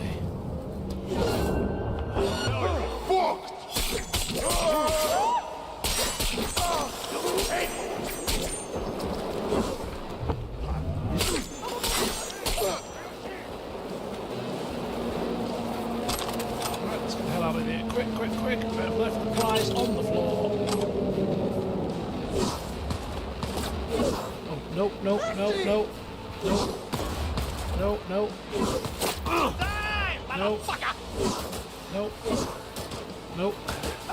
No. Damn it, what's happening?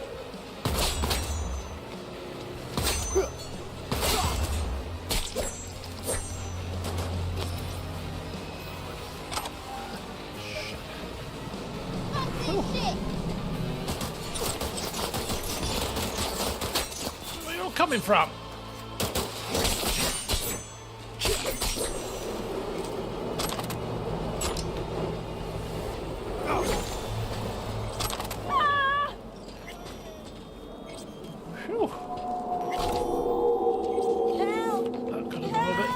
Could have gone a hell of a lot more worse than that. Right, Roddy, you are causing me some trouble. Here I am, working my ass off, bringing in preem wheels, putting up photos, writing fucking periodic descriptions, and I need to take a peek at auto fixer. Look, I don't need a new car, mate. Alright, I've got a bike, and I'm quite happy. I know you, V. Know what you want, what you like, what you need. Hop on auto fixer and don't say I didn't tell you so. But not right now. Right, I'm in the middle of a situation here.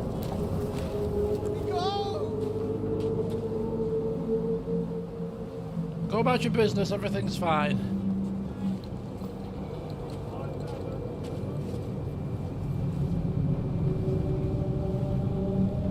I don't think I've heard the last of the tiger claws on this one. I'm gonna have to drive pretty quick.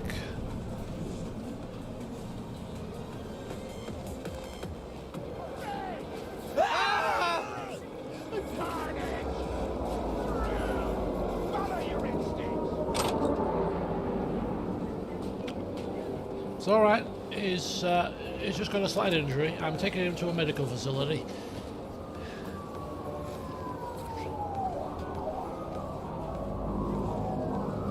He's now got a trauma pass. Right, let's get that out of here. Oh, really? Really? This is the beat up car they give me?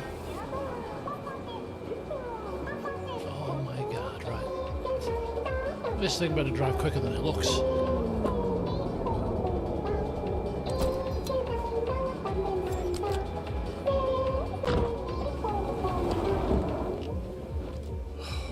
where are we going? Coordinates.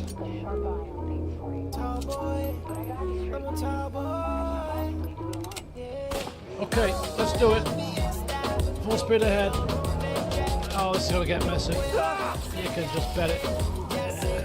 I put a lot of eddies on this going downhill very fast. Yes, I'm in a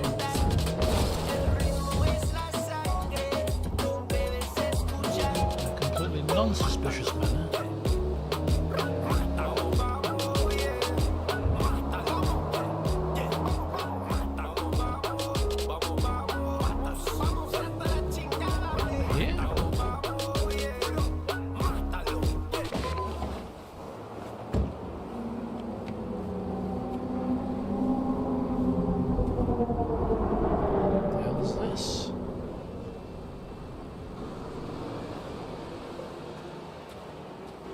Hey.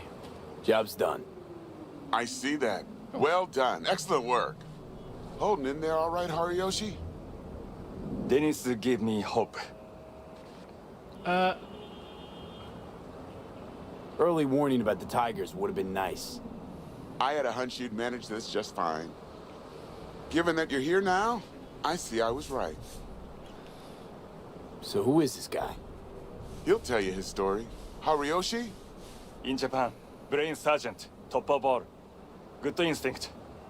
One day, Tiger Claw boss needs surgery.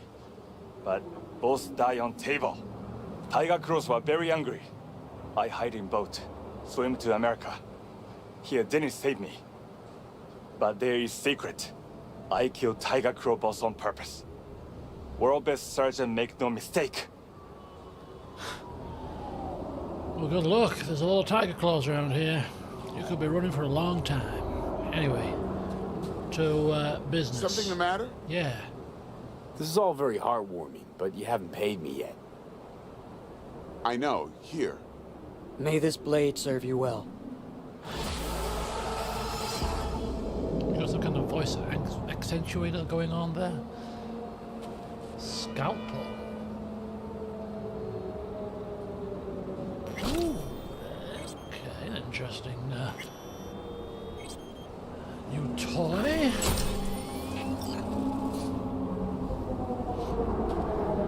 What's your name again? Brain sergeant, world best. Good instinct.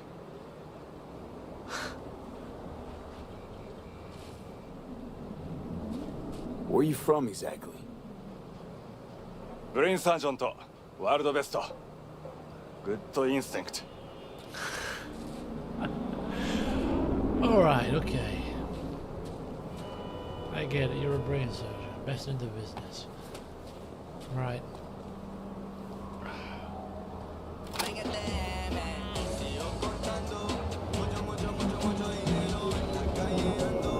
There's a time and a place for this music, actually, right now. Quite fitting. Oh.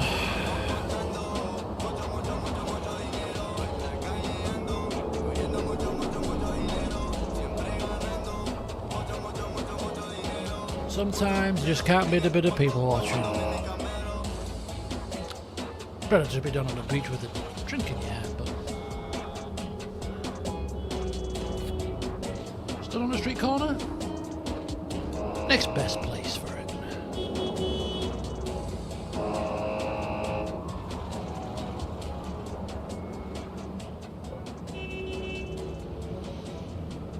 Okay. You know what? Let's just... Takamura.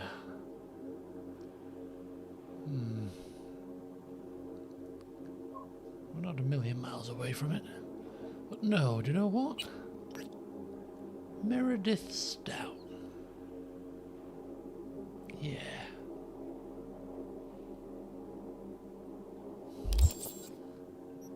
Meredith?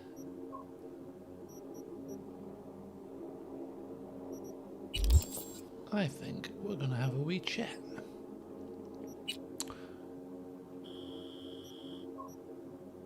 After I've dealt with this little problem.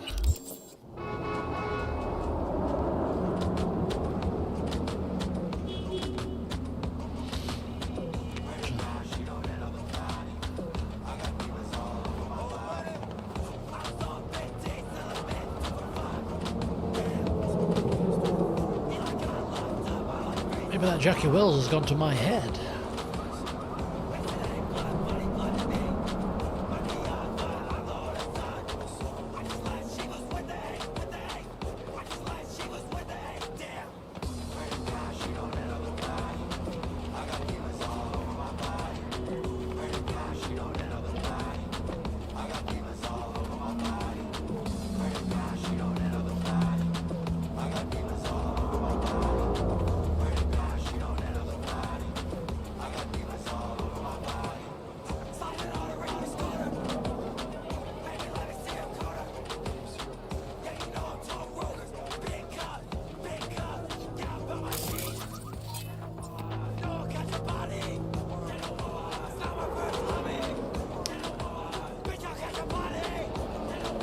How fun would it be slicing down some tiger claws to this backing track? Could be entertaining.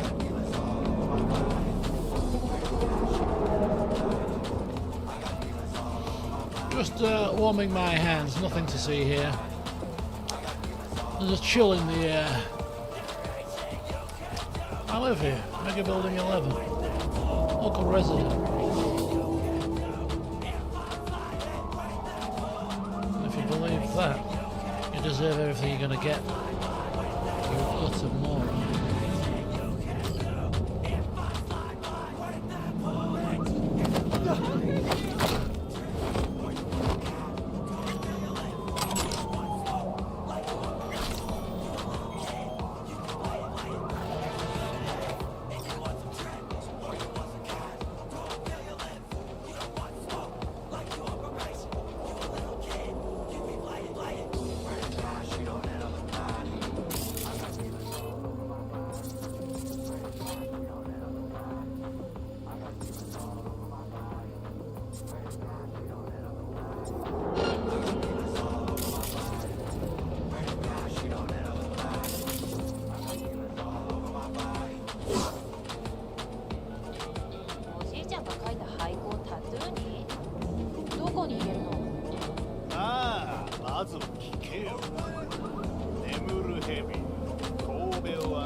Oh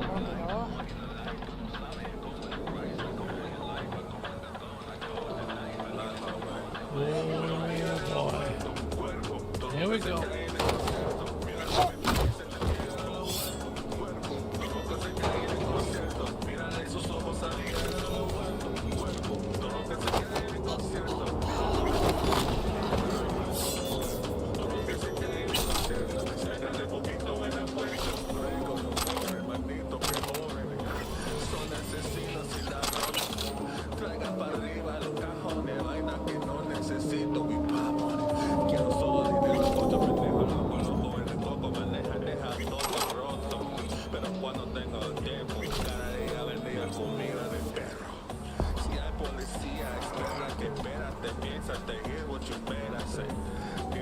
In and out. And when this poor guy, is he alive and captured?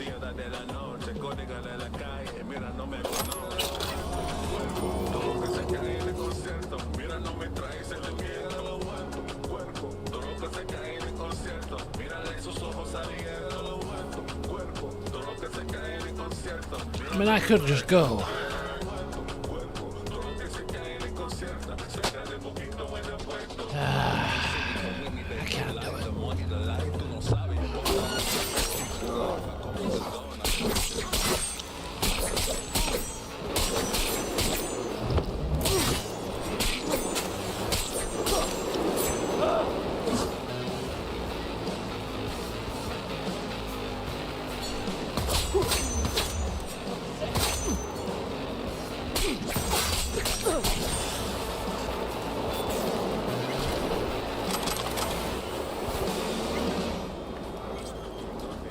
you're all safe to go.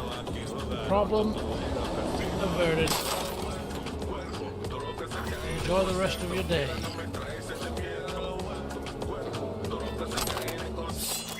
that racket off now. Enough of that, thank you very much. Pleasure doing business with you all. My blade skill is coming along quite nicely, I must say. Right, Meredith. We need to talk.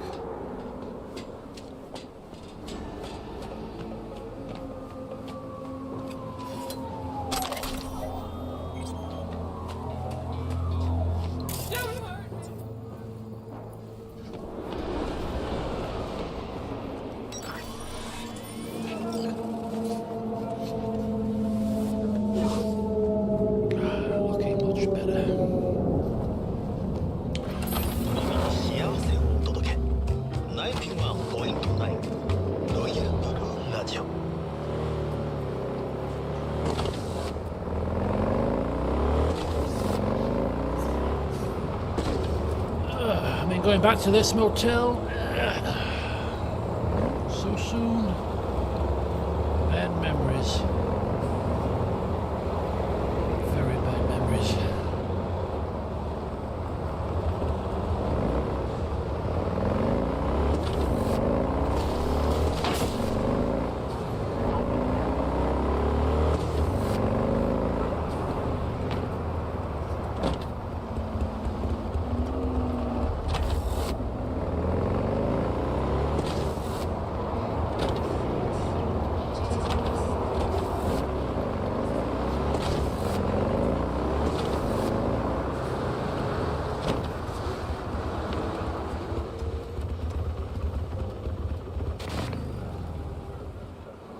This is a different one. Are they a chain?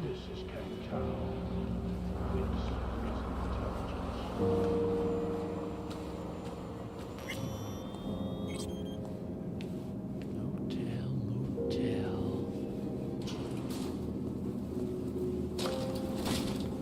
No, we came from this side. Yeah, we came from here.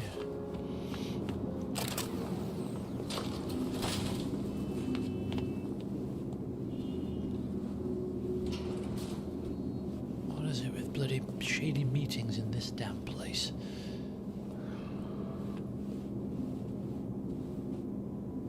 Where is she?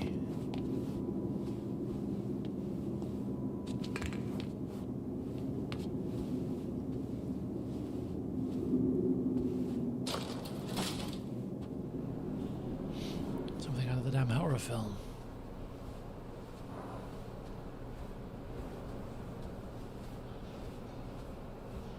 First floor, number 6.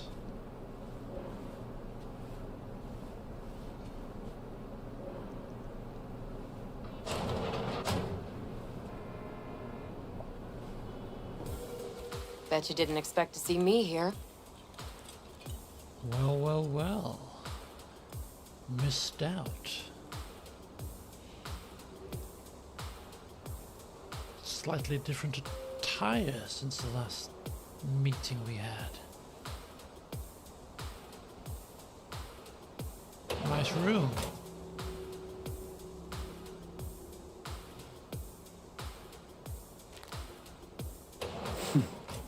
So what now?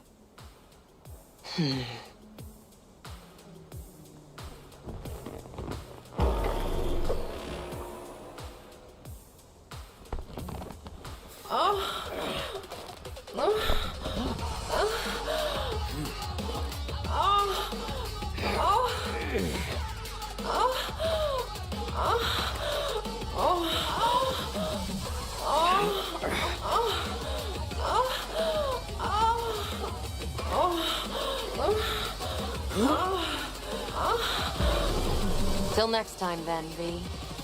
Corporate God's willing.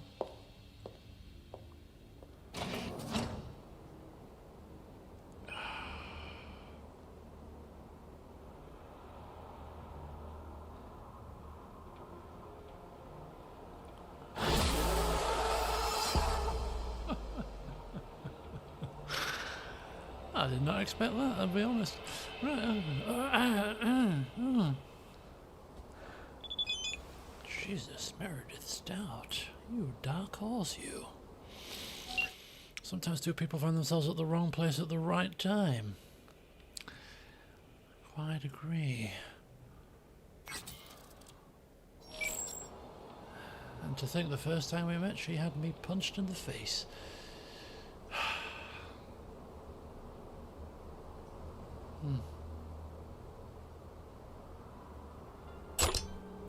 Don't mind if I do.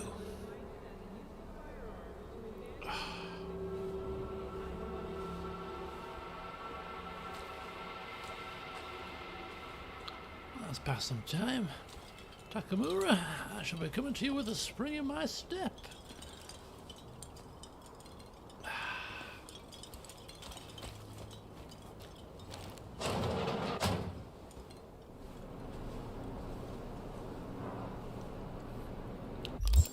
If I had a shirt and tie on, I'd be straightening them right now. But nope. Thankfully not. Okay.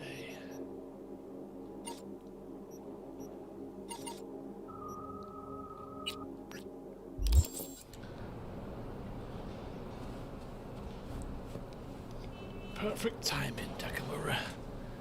Got me in a good mood, and I'm just a stone's throw away.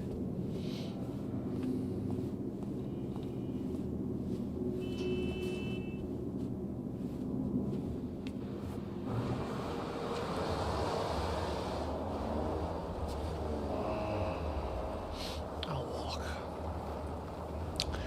Get a bit of fresh air after the recent activities.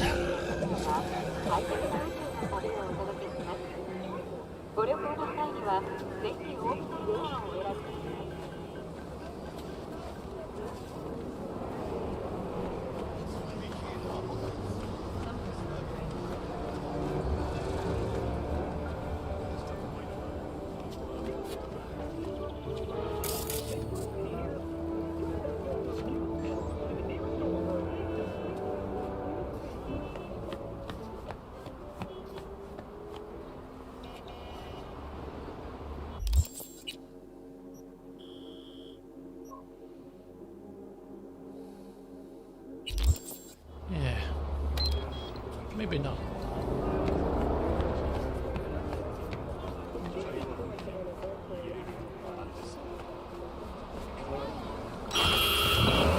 Whoa!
As far as views go, could be worse.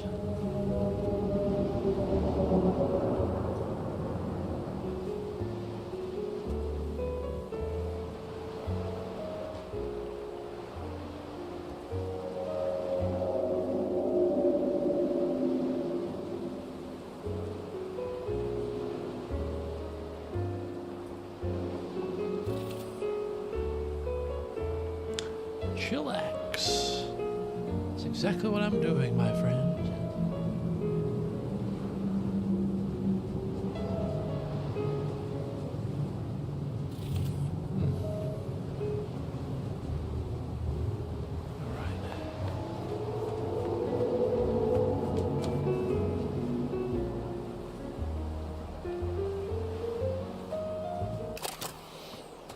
I think this was the spot anyway.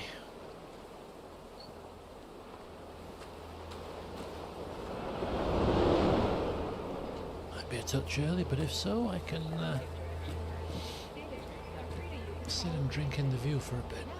Have some downtime.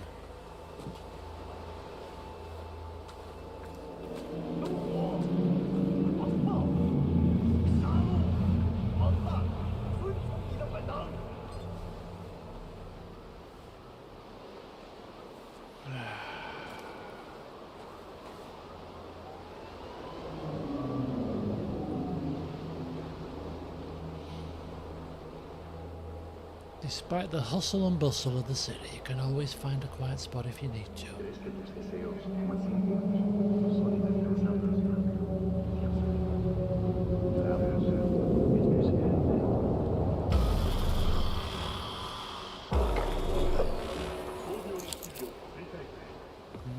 It is good to see you, Oh. V. Seems pretty, secluded here. It is appropriate for such a secret meeting. What the hell happened? Look close to awful. You see a man robbed of his implants, money and dignity. Look well. It is not all bad. I am mostly unnoticed in the streets. Friend you mentioned here? Oda? He should be here any moment now. Willing finally to give me the spec on him? He's Hanako-sama's bodyguard. Hanako Arasaka's?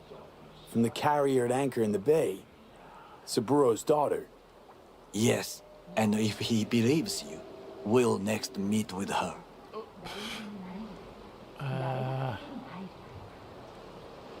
And what's to stop her little errand boy from selling us out? He will not do that. He's a man of honor. Right, because Arasaka's ranks are chock full of those. Do not confuse true honor with the petty morals by which you live. By God, huh? A good sign. He is usually camouflaged.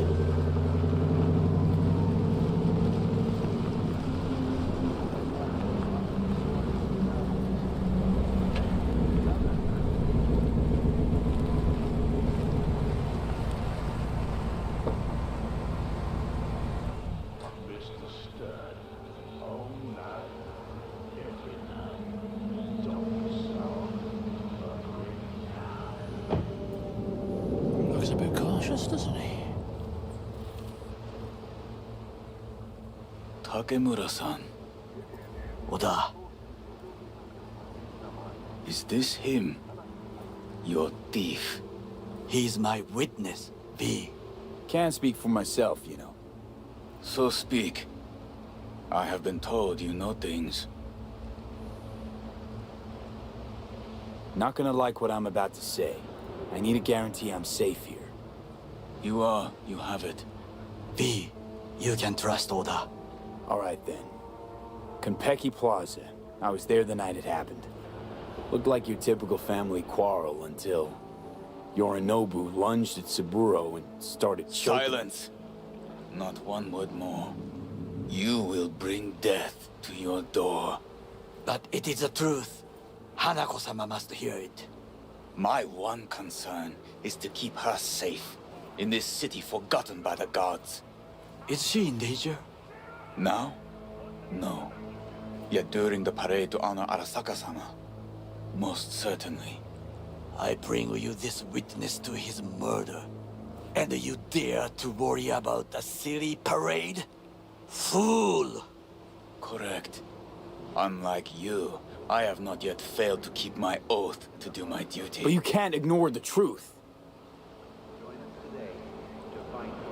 The only thing I regret is that I came here to meet you. There is a price on your head. I do you a favor now by not cutting it off and taking it straight to Yorinobu-sama. What would you do now, were you in my place? I do no favors. I would deliver your head to Yorinobu-sama. Consider yourself lucky that I am not you. Oda. You? Not like we're asking for a whole lot here. Just one brief meeting. Hanako should decide if what we say is true. You can't decide for her. Will you help? I will not. But I will let you leave this place, this city, unharmed.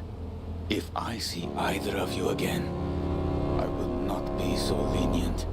Be very careful, my friend. We are all so far from home.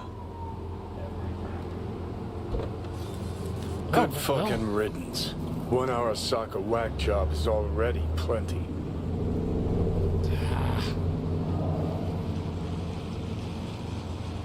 No way this is gonna work. Yet. We walk away with a small measure of success.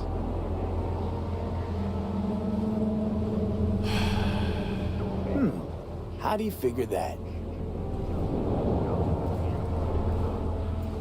What Oda said. They returned to Tokyo after the parade. Do you not see the parade? It is our chance, perhaps. If, somehow, we can get to Hanako-sama. We must do a proper reconnaissance first. We'll need a precise map of Japantown. Hold on. It is your turn to call on friends. Do you know a fixer who could help? Hang on. Not so fast. Make it sound as easy as hacking a schism. You said yourself, Hanako's got the tightest security in All Night City. Correct. That is why I wish for you to contact us with the local fixer.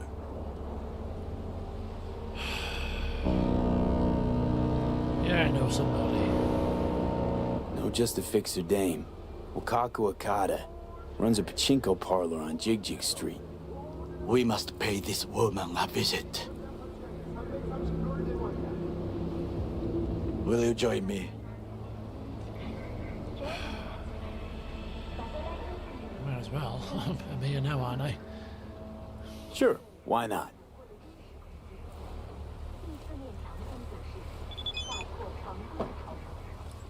Oh.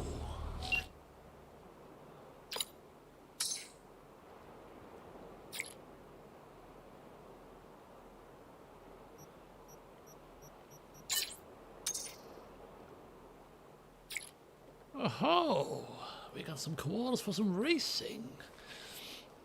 Tomorrow, first thing, I don't know, we're game on. Right now, a little busy.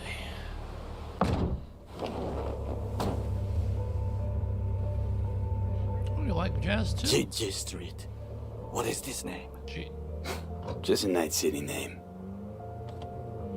Beware, you mock me too often. I'm mocking you. That's what it's called.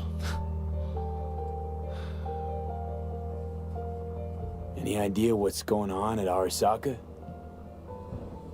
Only what I can surmise from what I see on TV. Yorinobu and his puppets grin at the cameras and insist that everything is under control. But the wider the smile, the bigger the lies. You alright, Goro? Yes. Why the sudden concern? Have shared interests, you and I. Or have you forgotten? Certainly not. Good. Because catching lead in Night City's easier than catching a cold. And I need you alive. I am alive and well, as you can see. You should worry about yourself.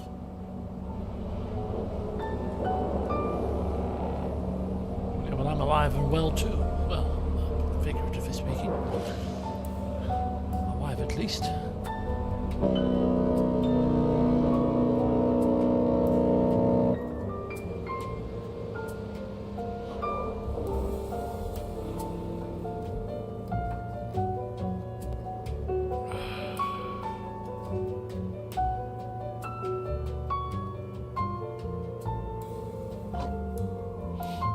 That's it, just around here. So be careful where you put your eyes. There's a lot of distractions down here, shall we say.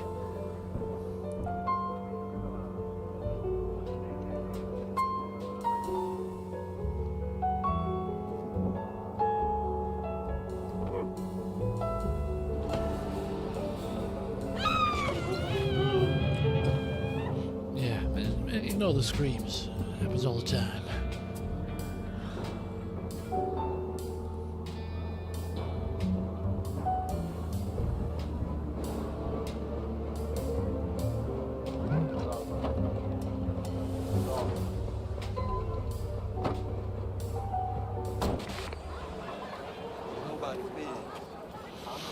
Right. Follow me. As I said, eyes ahead. You asshole! Dirt-eating, no-good bastard son of a bitch! Stop right there!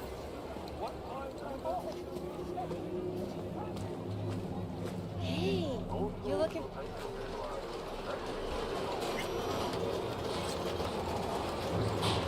Evening. Rogue, my sweet. This has got to be a misunderstanding. Whoa. I've no idea who jumped your team, but the claws? No, never. My boys know their place. I'm sorry, got to go. I have guests.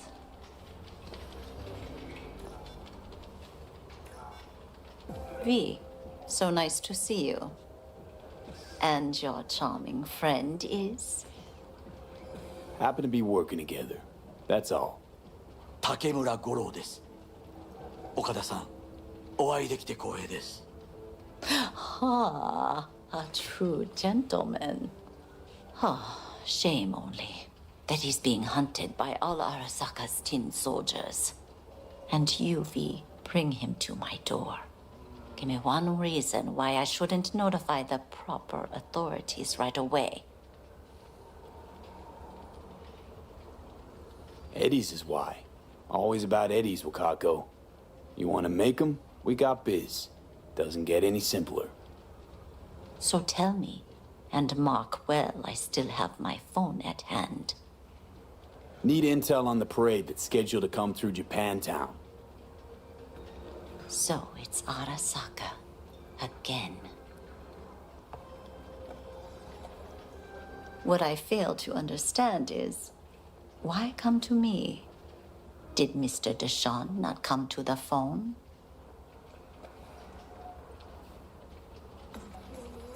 Come on. Got your finger on the hood's pulse. Know everything. Parade honoring Saburo Arasaka? You're prepping in some way, no doubt. Won't see me dressed in mourning. 今なんて But the rest is true. Everything's on the shards. How much does this cost? My pockets are empty. Clearly. My gift to you, it's free. Okada-san, what is free often proves most costly. Gonna take them or not? For free? You sure? Got my reasons, but patience I got none.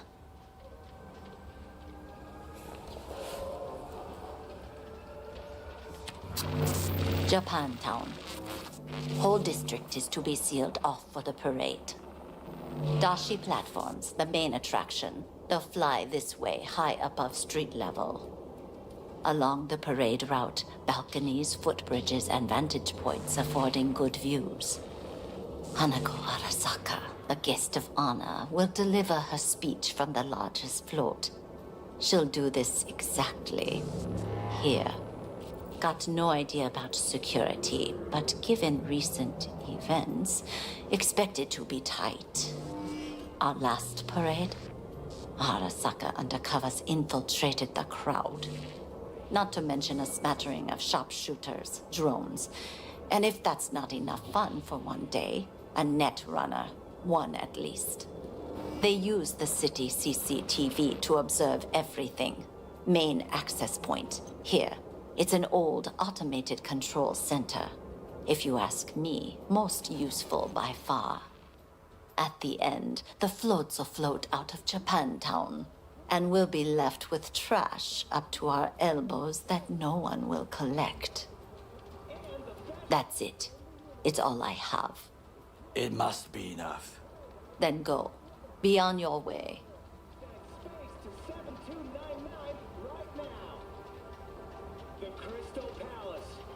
Not at all curious what we're going to all this trouble for. Blissful ignorance has served me well. In any case, I'll find out soon, won't I? Thanks, Wakako. We appreciate this, Okada-san.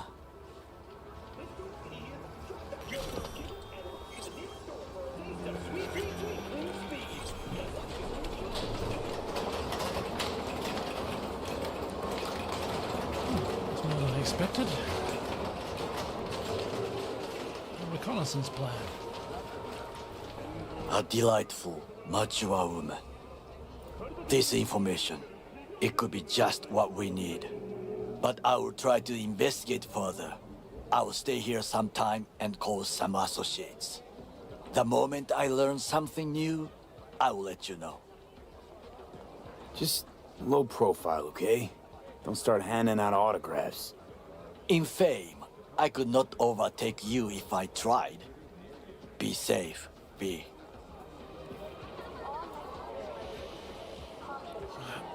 Yeah. I'll do my best.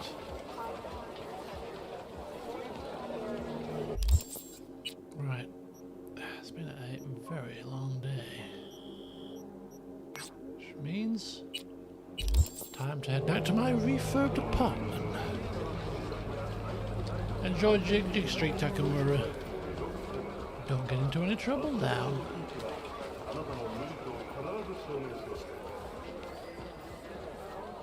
Going back. Oh. Well, well. Have you tried your luck at the slots? I beg your pardon. You look like a man whose last best hope is a stroke of good fortune. You truly think so? Fortune is like a roulette wheel. Sometimes all it takes is a little push. A risk. Perhaps. Perhaps you have a point. I appreciate this advice.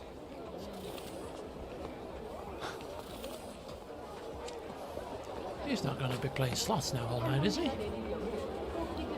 He's not got two ennies to rub together.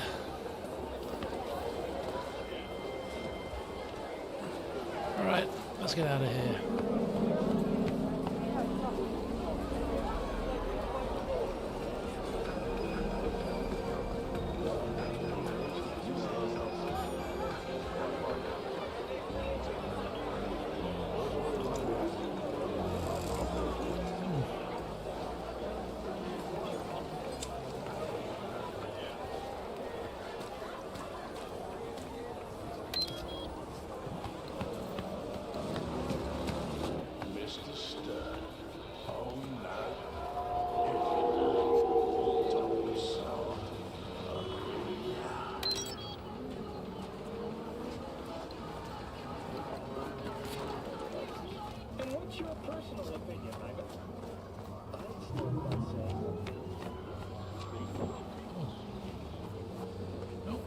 Causing the scene here, that's for sure.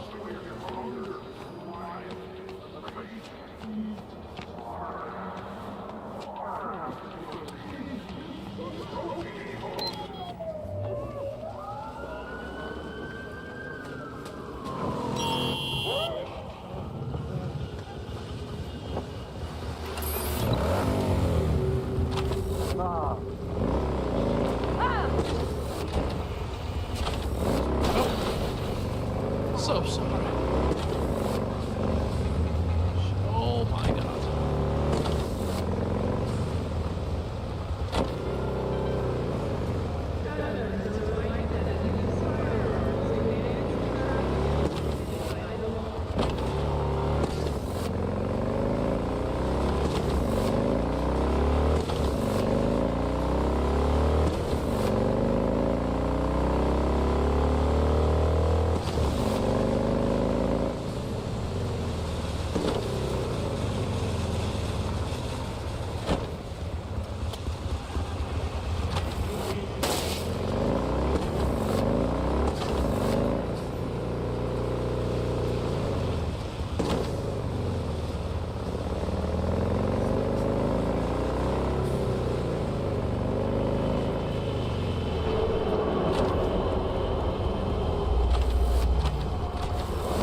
7% real blood.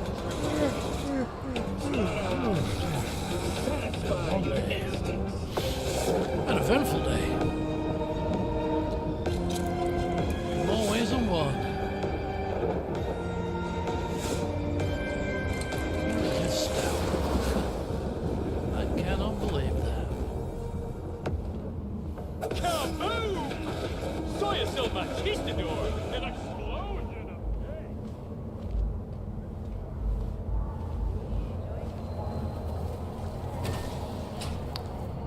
Look at this.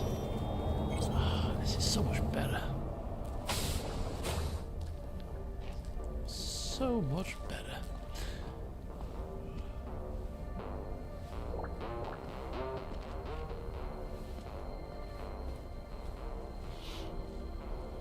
Absolutely nothing. Right, let's have a look at anything on the news. Nothing new. That's a shock. Reflex booster from Arasaka. That's twice as long as current models on the market.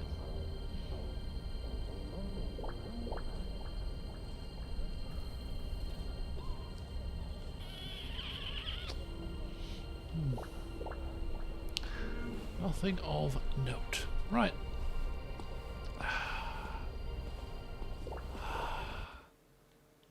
Let's get out of these. Slip into my comfies. There we go.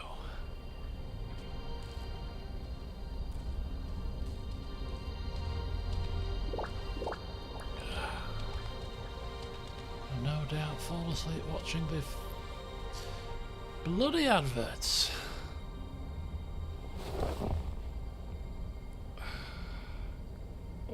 Has been lauded for several of her works over the years. Her first novel, Requiem for a Samurai, which was published in 70 languages simultaneously, sold over 3 million copies. In the Shade of an Apple Tree is a drama set in 20th century Ireland and is already considered a masterpiece of post-collapse literature. This has been your World Report. Thank you for tuning in to N54 News. Happy days. Don't make trouble. Be trouble. There's smoke. There's fire. Vargas. Right, folks. I think this is a reasonable enough place to end today's session. The end of a lovely day. Watching 10,000 adverts. Right, let's save it. Oh, you can't save right now.